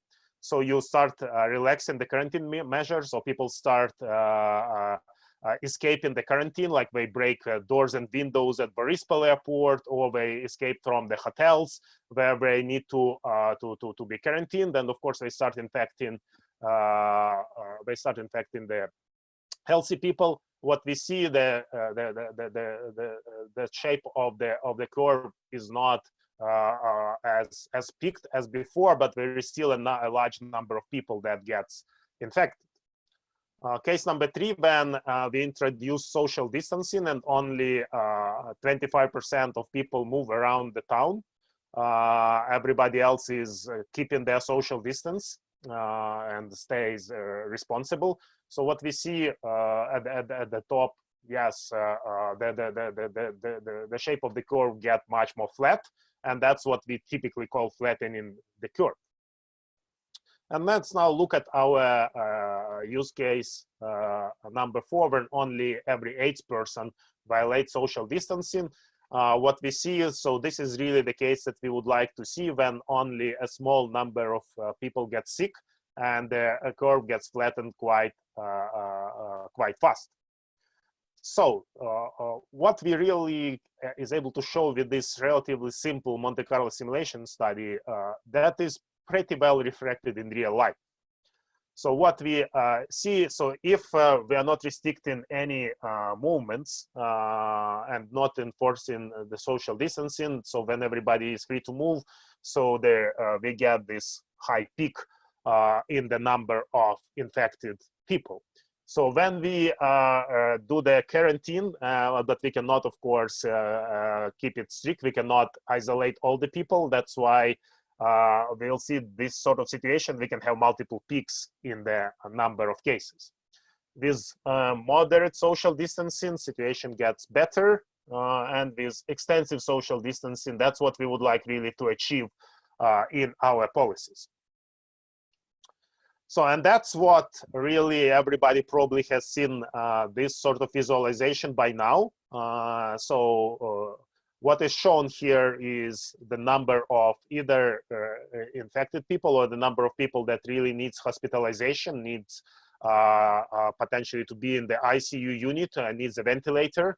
And if we do not introduce any social distancing measures and we don't introduce any sort of restrictions, what we'll see is these people over here, they are over the capacity of the healthcare system, which is here, and those people will not get treatment. So they're in the hospitals and they have a very high chance to die, unfortunately. So because the healthcare system capacity will be jeopardized and people will not have access to the ventilators, to the ICU unit beds in the hospitals. If we are able to flatten the curve by social distancing and other limits, so the shape will be this. And as we see, so when it's below the capacity of the healthcare system, we can make sure that as many people as possible get access to the ventilators and ICU units and get appropriate treatment, and as many people as possible survive. Plus, we are not, it's not that dangerous for the healthcare professionals, such as doctors and nurses. So, and this is, as a result, this is our goal, because that's really, the goal is supported by the science. So even if 25% of people violate social distancing, we can be below the healthcare system capacity, and we can really flatten the curve below the healthcare system is exhausted. So that's what we see on the right, and on the left we see the uncontrolled situation when the healthcare system will not be able to cope with the number of people. And unfortunately, that's what happened in Italy, and that's what is happening in some hospitals in the United States right now. The healthcare system was over the capacity. Another thing is that what happens if people are allowed to travel between these different clusters, for instance, between different countries or between different regions. Quite fast, everybody in the other cluster gets infected. So as a result, the restrictions on the travel are really necessary in order to prevent the spread of the disease to multiple clusters, to multiple regions, or to multiple countries. And that's why we have seen that in order to flatten the curve, the travel restrictions have to be introduced. So that was first part of the modeling, where we used Monte Carlo simulation algorithm that we have seen in the MBAI courses, and partially in MDT courses that help us to model the spread of the disease. And unfortunately, we have to learn those in a hard times and on a short notice. So in the past, many people pretty much underestimated why we need to know about these exponential functions, why we need to learn this sort of modeling, mathematics, algorithms behind it. But as you see, this type of knowledge, this type of skills, data science, data analytics, modeling skills are really necessary in these times in order to make decisions. And that's what we'll be talking about next. Really, in the past, everybody was saying, why do we need these exponential curves? Why do we need this simple mathematics? But now we know that this is really where it is used. It's used to model the spread of this very dangerous disease, and we need to do it on a short notice. We need to do it quite fast. Another sort of jokes that people making, this is the amount of time spent looking at the exponential graphs as we move through time. So more and more of us started looking at these graphs. Those are all over the news.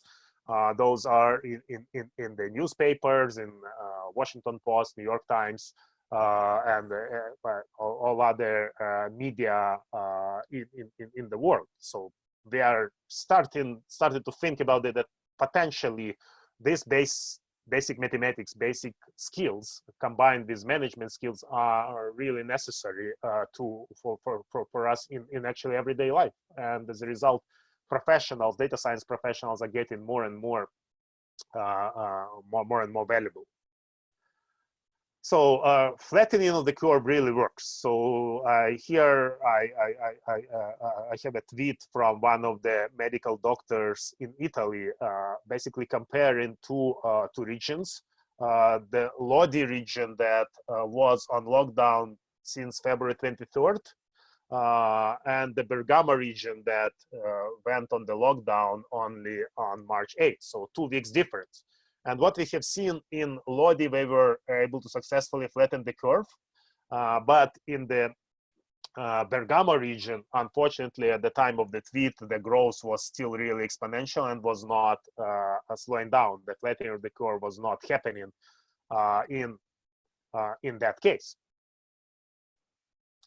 So this strategy, actually, in the literature, especially it was popularized by Thomas Puelio in a number of his publications, is now known as the hammer and the dance. So what we have seen that if we do not do nothing, no quarantine measures, no social distancing, the curve, that's an exponential function that grows exponentially. Why it's exponential? Because so basically every day the number of people, we know that the rate of infection for the COVID-19 is 2.5. So and you know that, so what it means that on average every sick person can infect 2.5 healthy people.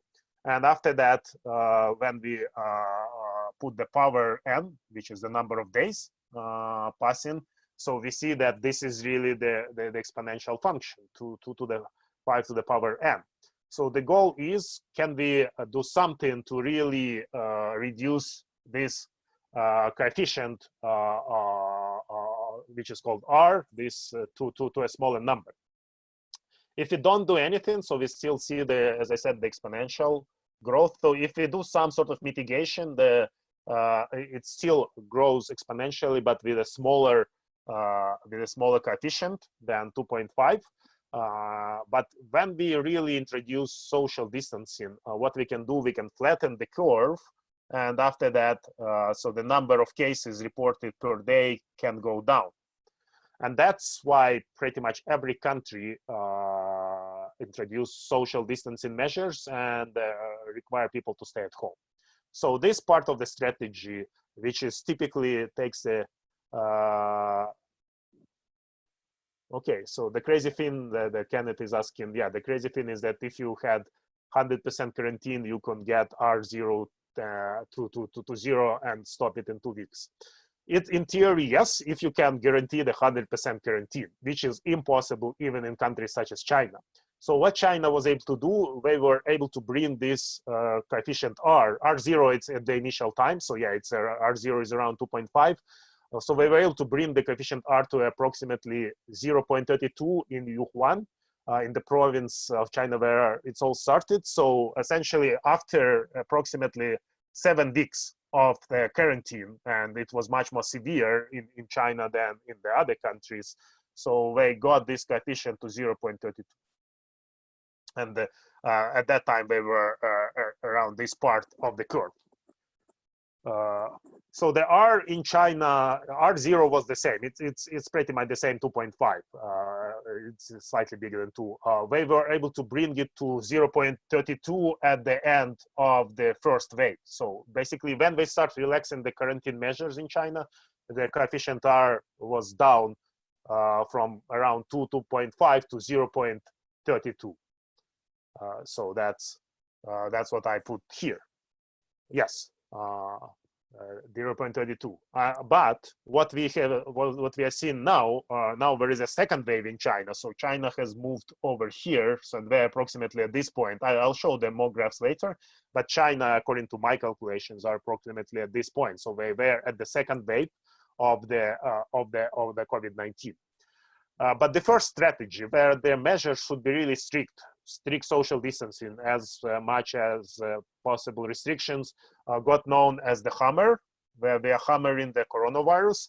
And when they are able to bring this coefficient R to below 1, the second stage, which is known as the dense, started. So at the second stage, which is known as the dense, of course, we are able to relax most of the severe quarantine measures, but we need to be much more effective in tracking the contacts of the infected people.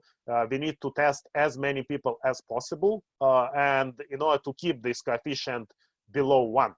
So in that case, the number of cases is not growing. So, and that's what this dense strategy, which may go for quite a long time until we have the vaccine. So this dense strategy is probably gonna to go for a year at least. And we may have not only the second wave, we may have the third wave, and so on. So that's this hammer and the dense strategy. But another very important thing is what is shown here. If you introduce social distancing only 1 day later, what happens? So if you introduce social distancing on day 1, this is the shape of the curve of the number of daily new cases. So remember, over here we are showing the daily new cases. If the social distances was introduced only 1 day later, you see the curve is much more severe. There is more people who will be infected. So that's a very significant difference, and that's why those countries and regions who introduced social distancing measures only slightly later may be in a big trouble. Now let's come to basically the plots. That's what I did in Python using our favorite Jupyter notebooks. I really did the computations for a number of countries based on the real numbers, so that we can make some of the conclusions. So this is the data for Canada.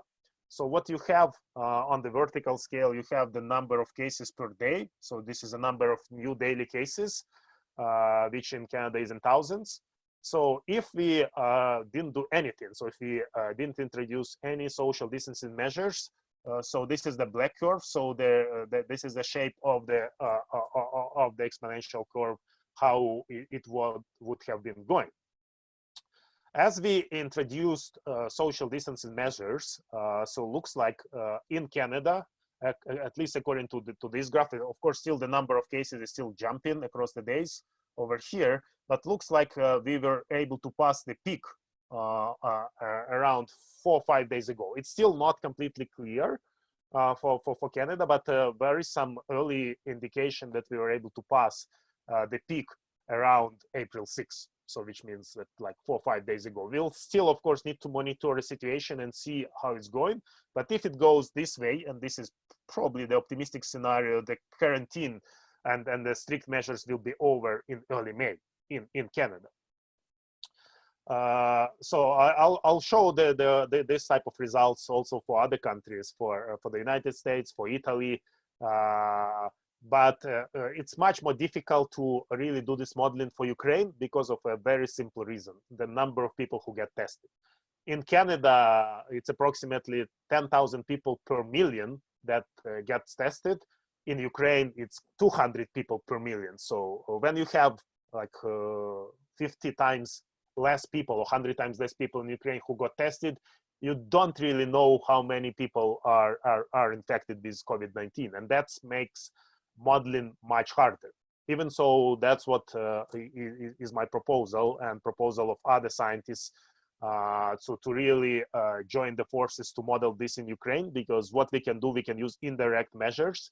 We can look at the number of deaths last year in Ukraine by each region and look at the number of deaths this year in Ukraine by each region in Ukraine and see really how much of that difference is contributed to the coronavirus, and we can indirectly, in that case, estimate the number of deaths from the coronavirus and project it into the number of cases.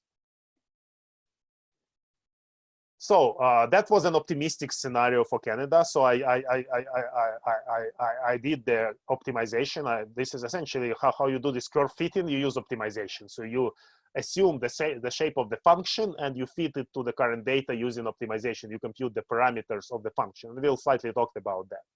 So this second curve, so the red curve was optimistic curve for Canada. So there, the blue curve is the pessimistic curve for Canada. So pessimistic means that instead of having the peak 5 days ago, we just had the peak probably 2 days ago, and of course, will the number of cases will be higher. So this is fingers crossed. So this is the same plot, but on the total number of cases scale. So basically, people are doing these two types of plots. You can either do plots on the incremental number of cases, on the number of new cases per day, or on the total number of cases. So a question from Kenneth: in the 1918 plague, the second bump was the more deadly. What kind of factors would make a model that would show that? Does that may indicate that a symmetrical function might not be correct? So let's postpone this question until a couple of slides. I have these sorts of results, and we will have a discussion, because right now China is in the second phase of the second wave of the coronavirus, and we can at least try to learn from what China is doing. So let's get to that. Yes, potentially the second wave may be more deadly than the first wave, depending on which measures are in place. But from the other side, if we if a country keeps their economy in this sort of lockdown, the consequences may be even worse. So this is a trade-off between really the economic indicators and the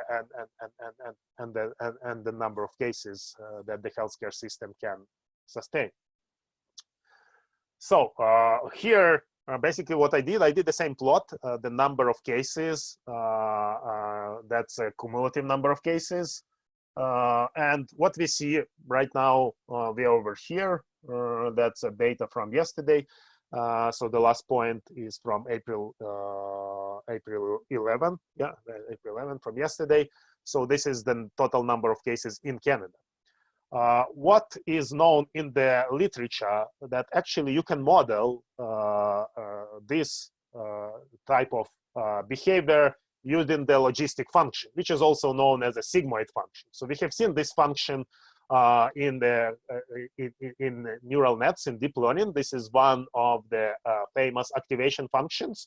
And as you see here, the sigmoid or logistic function is having quite a good basically fit to the data. So this is the logistic function that I fitted to the current data for Canada, and it has quite a good sort of description of what's going on, and all what I had to do. I had to fit these 5 parameters of the logistic function that we need to have the smallest error in our case. You can think about it as essentially a machine learning problem. Each dot here is an example in our machine learning data set of the number of cases in Canada, and we have to learn the shape of the curve, the 5 unknown parameters, the 5 unknown coefficients of the logistic function. Even better fit to the curve can be from the generalized logistic function. So this is the fit of the generalized logistic function, a more conservative scenario. Generalized logistic function, instead of 5 parameters, it has 8 parameters, but it's still a logistic type of curve. So remember, logistic function is 1 divided by 1 plus the exponent to the power minus x. So this is the logistic function, and of course we need to compute the coefficient. So we need to compute the coefficient here, we need to compute the constant here, we need to compute the constants in front of x, and so on and so forth. So it has 5 parameters that we need to fit. So I solved this optimization problem and computed the optimal 5 parameters, and that's and as a result I got this lower curve. So this is our optimistic scenario for Canada. And the total number of cases in that case will be around 28,000. The pessimistic scenario for Canada is a generalized logistic function. In that case, the total number of cases will be around 33,000 people. So this is the same plot for Italy. In Italy, as we can already observe, we have passed the peak around 2 weeks ago or 10 days ago. Around March 28, 29. So for them, of course, we can also do the optimistic and the pessimistic projection, but we are already on the downside of the curve, so we are already here. So we were able to reduce the number of new daily cases from around 6,000 per day to approximately now 3,000 per day, so which is twice less. And according to this, basically to this curve fitting exercise, the end of the quarantine in Italy can be between early May and middle May.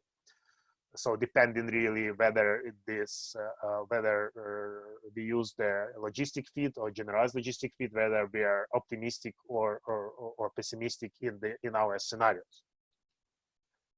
Now coming to China. China now has a second wave. So I'm just plotting the second wave in China. So the end of the first wave in China considered to be middle March, when they relaxed the strict quarantine measures, approximately March 14. At that time, they had a number of new cases per day to be around 20. So now, basically, at the top of the second wave, we went as to around 140 new cases per day. And if we fit the same logistic function for the second wave in China, that's what we see. So this is the optimistic scenario, and this is the pessimistic scenario. So depending on whether we are going under the optimistic or the pessimistic scenario, the end of the second wave restrictions in China can be, again, either early May or can go till even the end of May. So that's really depends. And this is sort of a decision that every country needs to make themselves. So how to relax these strict restrictions that are now in place.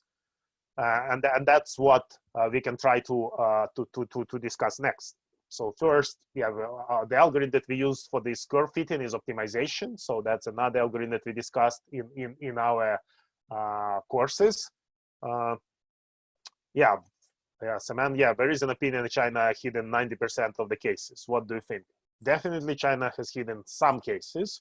What we hope is happening that the shapes of these curves that we are seeing is still the same, even with a reduced number of cases. And that allows us, even with basically reduce, let's say that China decided to hide, I don't know, 60% of cases, and they just tell us about the 40% of cases. So the hope is that, yes, the numbers are, in this case, let's make it even simpler. China hiding 80% of cases and telling us about the 20% of cases. So what it means that the shape of the curves, our hope is stays the same, but the number of cases over here, instead of 100, is now we need to multiply it by 4. So it's 400. We can still, or 500. So we can still make some conclusions, But of course, those conclusions are based on the assumption that China is just hiding the number of cases proportional to a total number of cases. And the same for basically for testing. So if you do minimal testing, the only hope is that, yes, the shape of the curve is still the same, and you can potentially find some good coefficient that to multiply the number of daily cases by. And that's what we may try to do for Ukraine. So Ukraine is not doing much testing, but we may basically look at what was happening in Canada, for instance, when the number of daily cases was around. So now in Ukraine it's around 300. Yeah. So what was it? The real? Oh, sorry. We can look at the number of on the number. Yeah. Of cases and say that, yeah, the testing is 50 times less in Ukraine. So at the time when Ukraine has now approximately here at this shape of the curve, the true number of cases may need to be multiplied by a factor of 2 or by the factor of 3 or by a factor of 5. And that's what I think we should be trying to get. So how we can take the data for Ukraine and multiply it by some number to get a more realistic view on the number of cases and to get a more realistic view at which part of the curve in Ukraine they currently are, because we cannot really do it with this sort of testing, 200 people tested per million. In Ukraine, we can only use indirect measures, look at the other countries in a similar situation, look at the number of deaths last year to try to estimate this type of curves for Ukraine and try to estimate where we are. Are we close to the peak? Have we passed the peak in Ukraine, or we are still climbing? That's really tough for Ukraine to answer. But for other countries, at least we can, even with potentially the hiding information, even with potentially the number of tests is not enough, we can at least, the hope is that we can make, we are getting the shape of these curves right. Okay. So, and that's what my logistic function for China for the second wave. There again, the optimistic scenario fitting the logistic function, and the pessimistic scenario fitting the generalized logistic function. So this is the total number of people in the second wave infected in China. So after the first wave, they had around 81,000. So if China is not hiding any information, so we will have another 3,000 people infected, 3,000 additional cases during the second wave. Okay, yeah, the question, other than the death rates, is there any possibility for other indicators that can stand in for infection rate?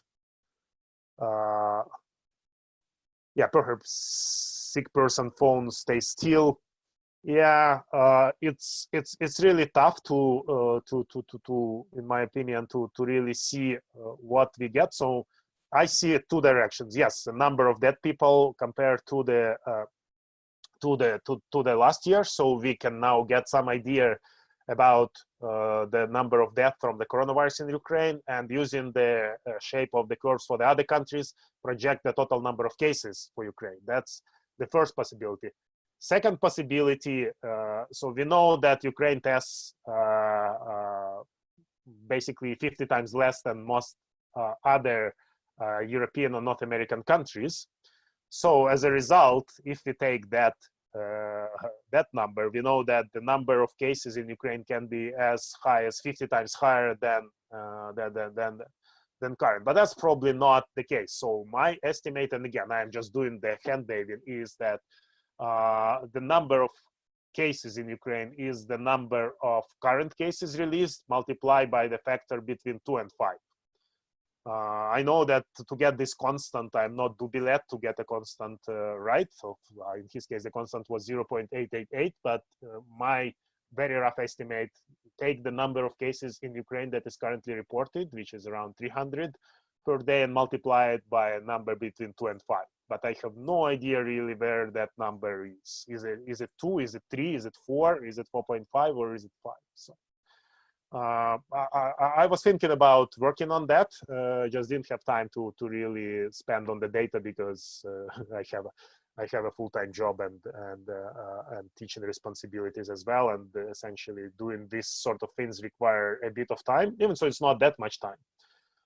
You just take the Jupyter notebooks that we have seen in the past courses, or you take Excel and you do it yourself. Yeah. So for the telecom data, that would be interesting to look at the telecom data, but you cannot necessarily attribute whether their phone stays still to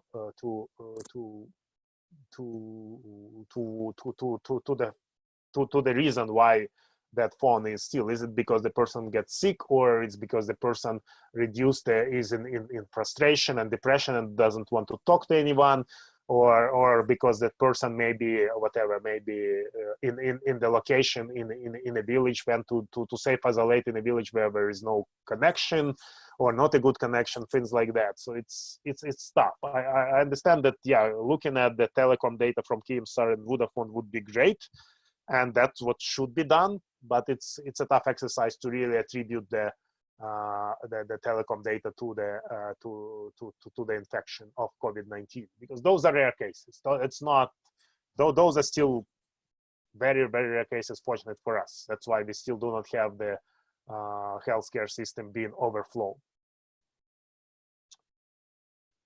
Okay, and this is just the last graph for the US. Again, looks like US is either has passed or just passing the peak. Again, I have shown two scenarios, the optimistic scenario for the US and the pessimistic scenario for the US. And unfortunately, in the pessimistic scenario, the total number of infected people will be around 1 million in the United States. In the optimistic scenario, it's going to be around 600,000, 650,000.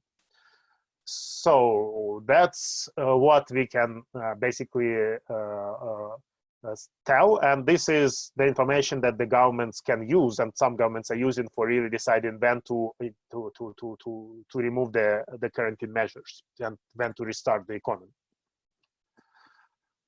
This is another interesting visualization that I borrowed from Thomas Paella from his publication, and that how the decision making about introducing different restrictive measures should have been done, but unfortunately we do not have data in order to make these sort of computations.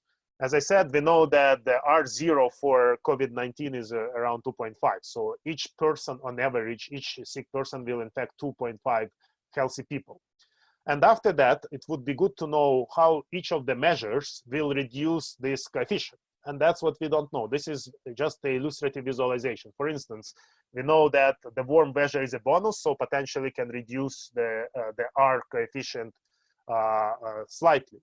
Aggressive testing can reduce it. Hand washing and sanitizing. So again, education to the public, so that they wash their hands, they sanitize, everything is really crucial, and it's reducing. So contact tracing. Bans on a gathering above a certain size, closing all sporting events, closing bars and restaurants, closing schools and universities, or up to closing all groceries and urgent services. So that's those are the measures taken by different governments and municipalities, but we don't know right now by how much this R coefficient is reduced from each of these measures. So that's why everybody went as strict as possible,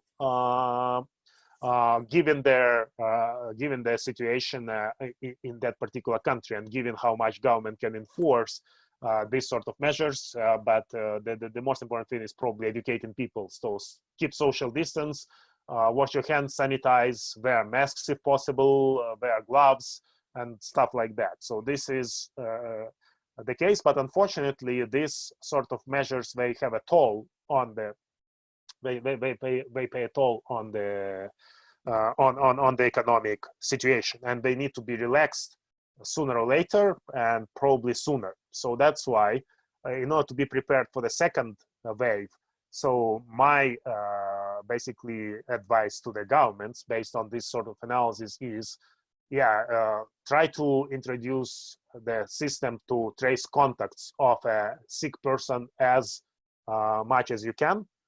Try to educate the population as much as you can, that everybody still keeps their social distance, still wash their hands, wear masks, and try to avoid any sort of gathering of people. That's a second thing, and probably the third thing is do as many tests as possible. So just test in the large quantities.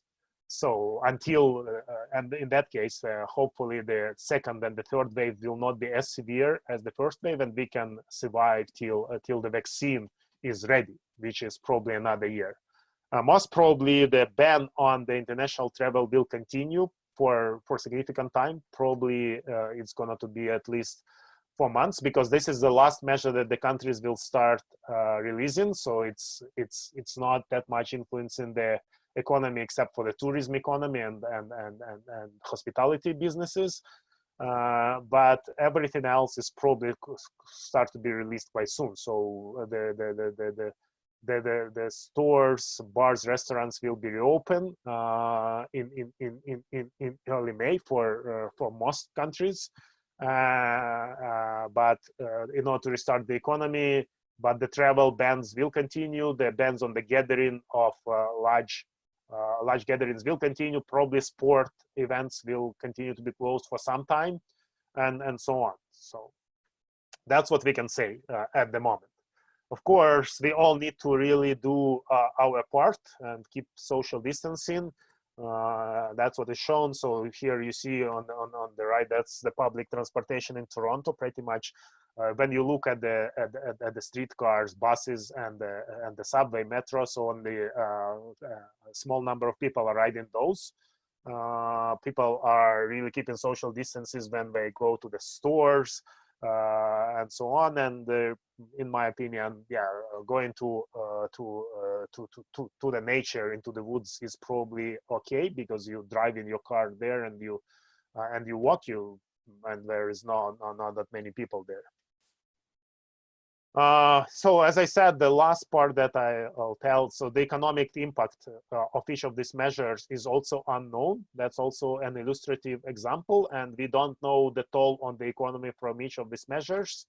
But the thing is, we now started modeling the recovery strategies for at least for some of the countries, and how we can restart the economy. That's what we are doing at work as well, and that's why I have shown you the optimistic and the pessimistic scenarios for on those logistic curves. So those are the sort of research directions related to data analytics that are taken by COVID-19. Of course, the number one fight is the biomedical research, which is also related to data analytics and AI. A number of labs are working on developing the vaccine and improving the tests. So basically developing the vaccines, which is probably still 9 to 18 months away.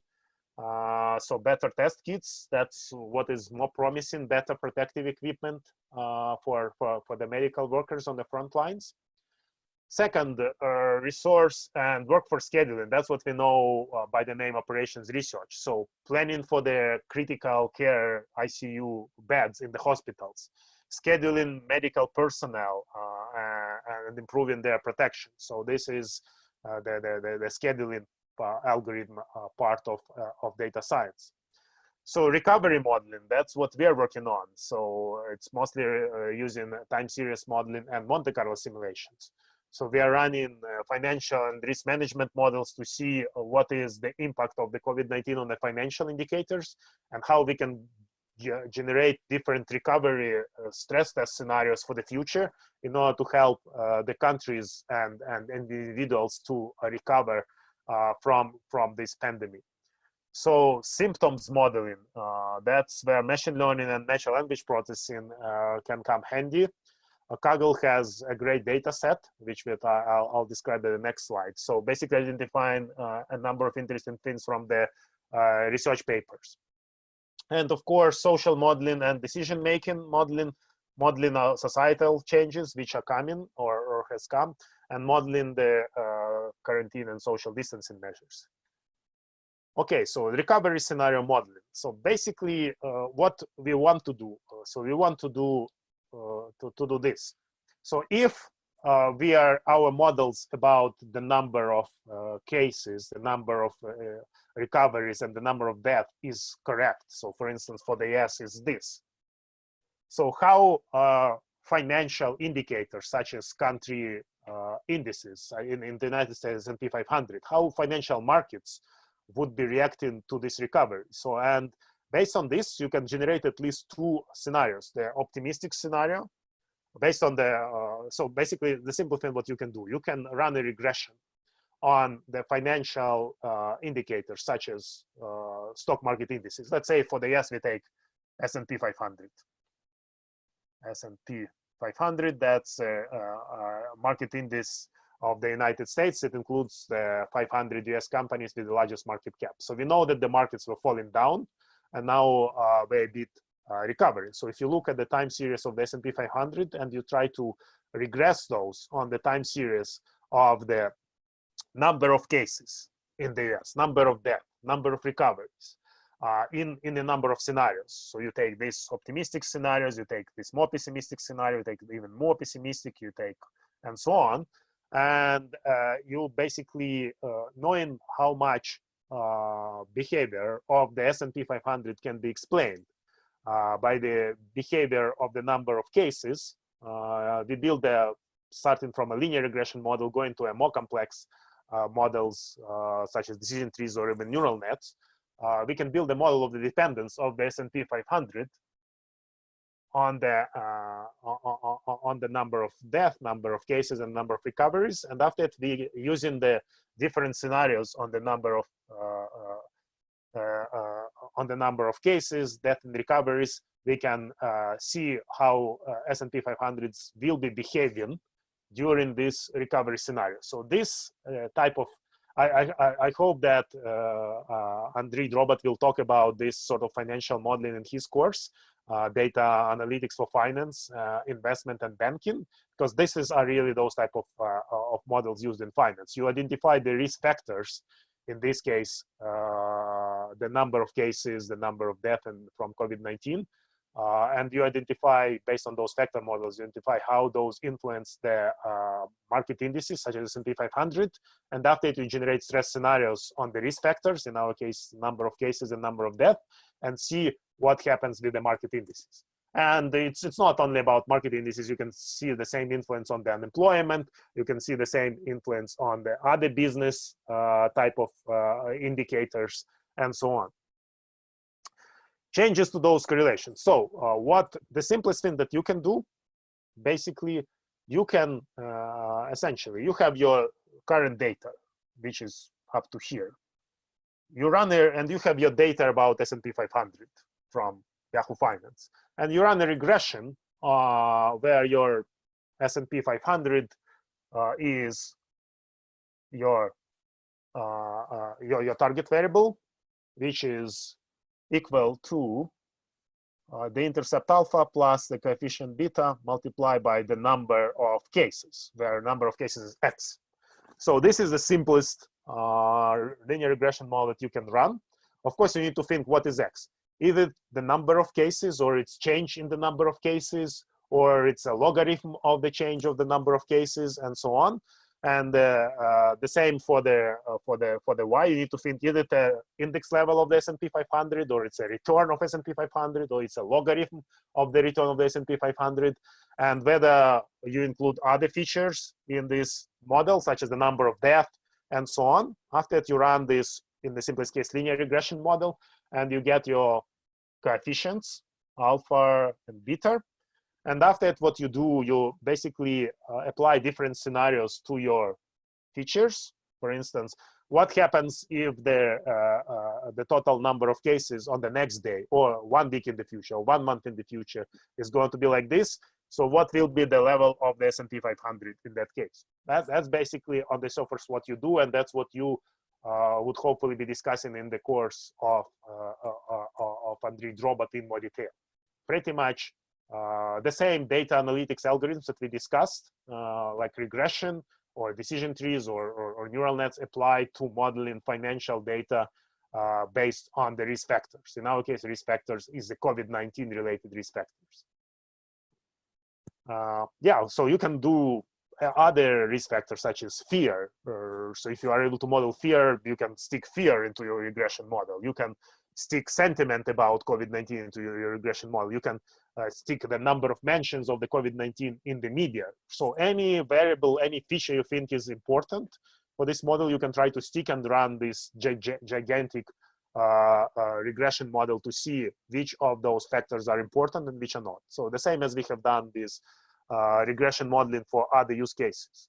Just you need to think appropriately what is your variable of interest, what is your target variable Y. So for instance, the stock market behavior or the unemployment in the United States or something else. And what are your features that you put here related to COVID-19? Of course, probably COVID-19 features are not enough. You may need to look at other risk factors such as commodity prices, such as, for instance, crude oil price.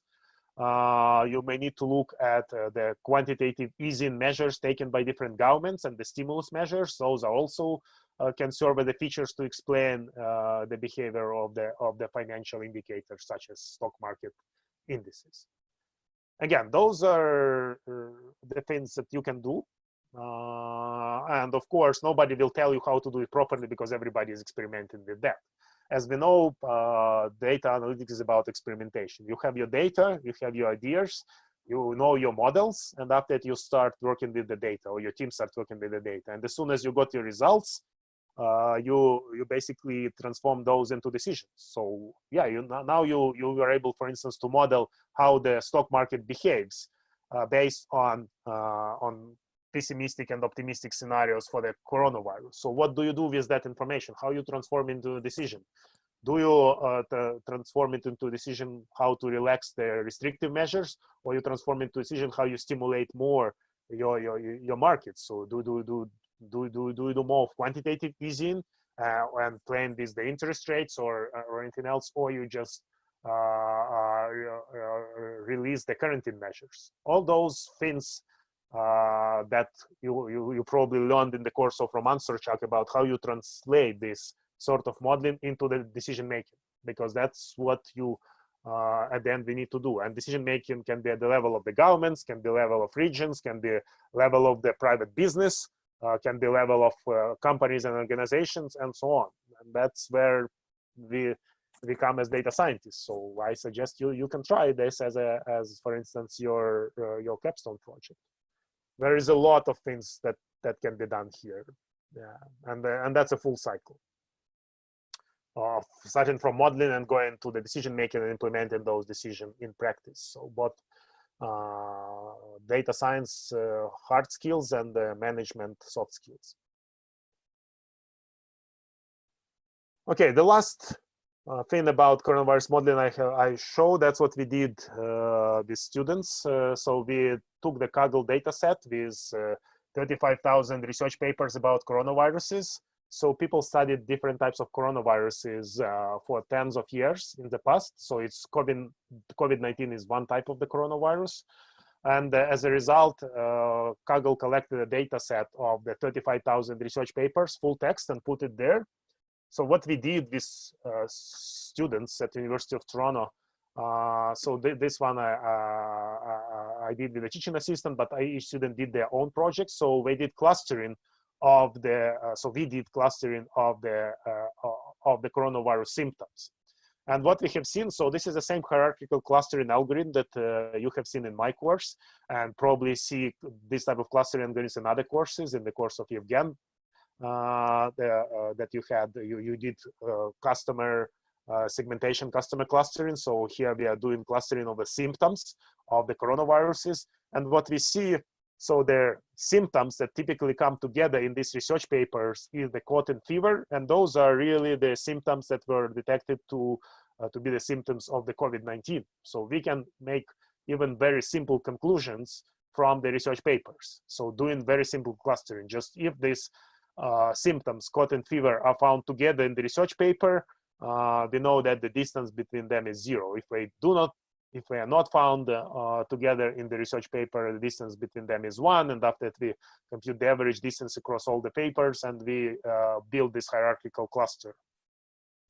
And after that, if we go to another level of hierarchical clustering, you see pneumonia is also another symptom. That's what happens in the severe cases.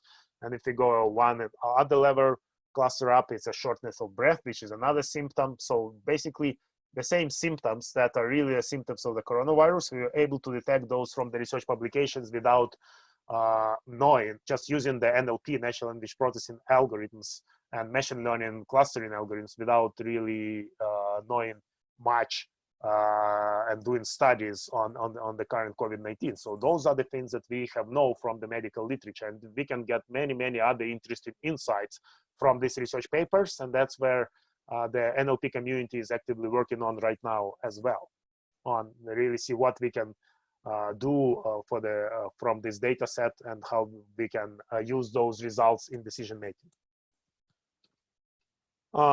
So lessons and opportunities, and I'll probably just wrap up from this. So my opinion is it's COVID-19 situation is a risk, but it's also an opportunity, especially in education. So I think that without having this sort of education knowledge in AI and data science, we would be in a much harder situation to deal with this type of events, with this type of pandemics. We would be much harder to plan if we don't know how to analyze the data. That's why basically what our current crisis shows, that education is the key. So that's why basically my advice to everybody: get your education at the moment in any area. So and plan your education. We know that people who have education in this area can work from home, and those type of jobs are not getting lost. So there are more and more jobs in data science and AI that are getting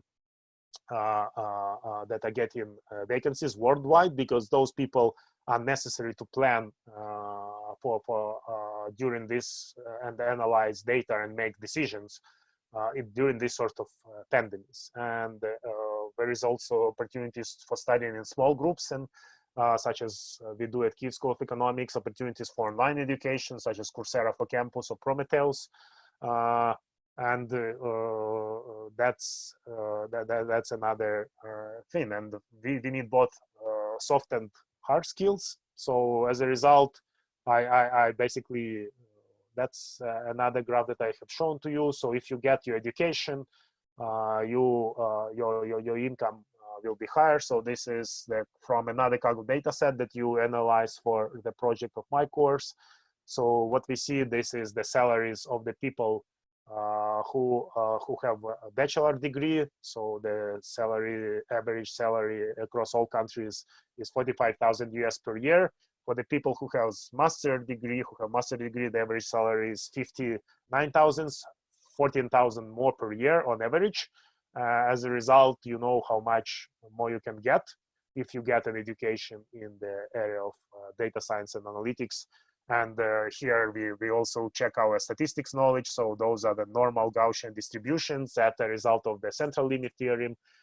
We can do the hypothesis testing and see that really this difference between the salaries, average salaries of people with master's degree and with bachelor degree is statistically significant.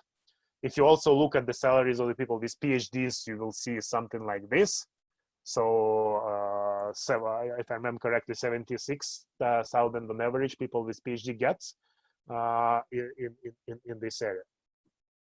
And the last thing, so I looked at the vacancies and the intersection of data analytics and AI, both in Canada and Ukraine, and try to compare to the types of skills that we are learning at our master program, and that's what I get. So this is the vacancy of the analytics manager from Indeed in Canada, and we see both the hard skills, and this is the management position for the manager of analytics. That's the goal kind of the MBAI program, to get both hard skills such as Python, R, and the soft skills such as critical thinking, analytical thinking, data visualizations, again, hard skills such as SQL, hard skills such as big data, Spark, TensorFlow, statistical models, time series analysis. Another vacancy for the manager of advanced analytics at Rogers. The previous one was at Rakuten. So this one is at Rogers Communications. And again, we see both hard skills, Python, and soft skills, SAS, SQL, Power BI, Tableau, those are soft skills, cloud knowledge, AWS, Google Cloud, feature engineering, and soft skills such as decision making, presentations, actionable insights. And I looked at the 2 vacancies in Ukraine. Again, first from Indeed for the data operations manager at VIX. And I see the same communications, soft skills, business analytics, soft skills, but working with data developers, working with data engineers, working with data scientists, teamwork, multicultural teams, working with HR, working with IT, working with finance, with legal sectors, project management skills, communication skills, and of course, knowledge of English, leadership, stuff like that. And the hard skills, big data, AI, ML, A/B testing, analysis, data mining. And the last vacancy from the DOE, Jobs DOE, machine learning team lead. And the first thing that you see that those people can work both from the Kyiv office remotely and from abroad. That's another flexibility of this type of vacancies. And again, we see the soft skills, team player, interpersonal skills, research mentality, meta-oriented mindset, and the hard skills, Python, machine learning, deep learning, TensorFlow, Keras, PyTorch, and so on. So again, re-emphasizing that these sort of things are important for, and let me go to the end of the presentation. So those type of skills are important. So it's important, in my opinion, to know how to analyze the data, especially during the coronavirus pandemic. We see that results can be quite useful, and this is pretty much most of the results that I have shown I have done myself, like this curve fitting optimization plots, clustering, things like that. And those you can do very fast in reasonable time. The world is changing, so one thing that we see, we are moving more to online from offline. So many jobs now can be done from home, which we didn't even think in the past. We are getting more flexible. There is more and more demand for people, for professionals and managers in the area of data science and AI. And those type of jobs allow flexibility, working from home, working remotely, and doing interesting projects and solving the very challenging problems that are basically of very crucial importance for the whole world and for every country, for every region, for every company in particular. So, and again, we need to adapt to so Kenneth says, I have had a class in that room. Yes, this is, again, this is how we had a lecture at the University of Toronto just a month ago. So with students taking a data science course. And that's how we had the lecture 2 weeks ago, online lecture for the same 150 people, but now joining online. And what's important, yeah, we have our mascot. We have our MBAI unicorn helping us to go through that crisis. Yeah, so yeah, so Canada. That's great that you had a class in the same room at University of Toronto. So this is the room in the Bachen Center of Information Technology. Yeah, and yeah, just to conclude. So the crisis stressed the importance of the skills that we are learning together at MBAI and MDT programs. Those are getting even more important. So that's why for us, in my opinion, let's try to use this crisis as an opportunity to make an impact, to make a difference to the whole world, to our country, to our company, our business. And let's not be frustrated, so we'll be over it. The world will change, but the world will require even more skills in data analytics and AI. And that's, so we are, in my opinion, on the right track. So it's important to stay safe and healthy, but let's be together and let's make sure that you graduate from the MBAI or MDT program and you apply these skills to solve challenging problems that help not only us personally, but help other people. So thank you. That was the webinar. I'm more kind of sharing what we have done this modeling. So any questions, ideas related to anything? And again, thank you for staying long in this evening, because that was just a last minute decision to offer the webinar.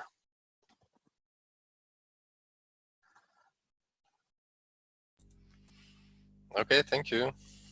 Okay, yeah, thank you. In that case, good night. Happy Easter if you are celebrating the Catholic Easter, or happy Easter next weekend if you are celebrating the Orthodox Easter. And yeah, keep your social distance, help your family, and stay safe and healthy. Дякую. Okay, thank you. For The same for Remus. you. Yeah. Bye-bye. Bye.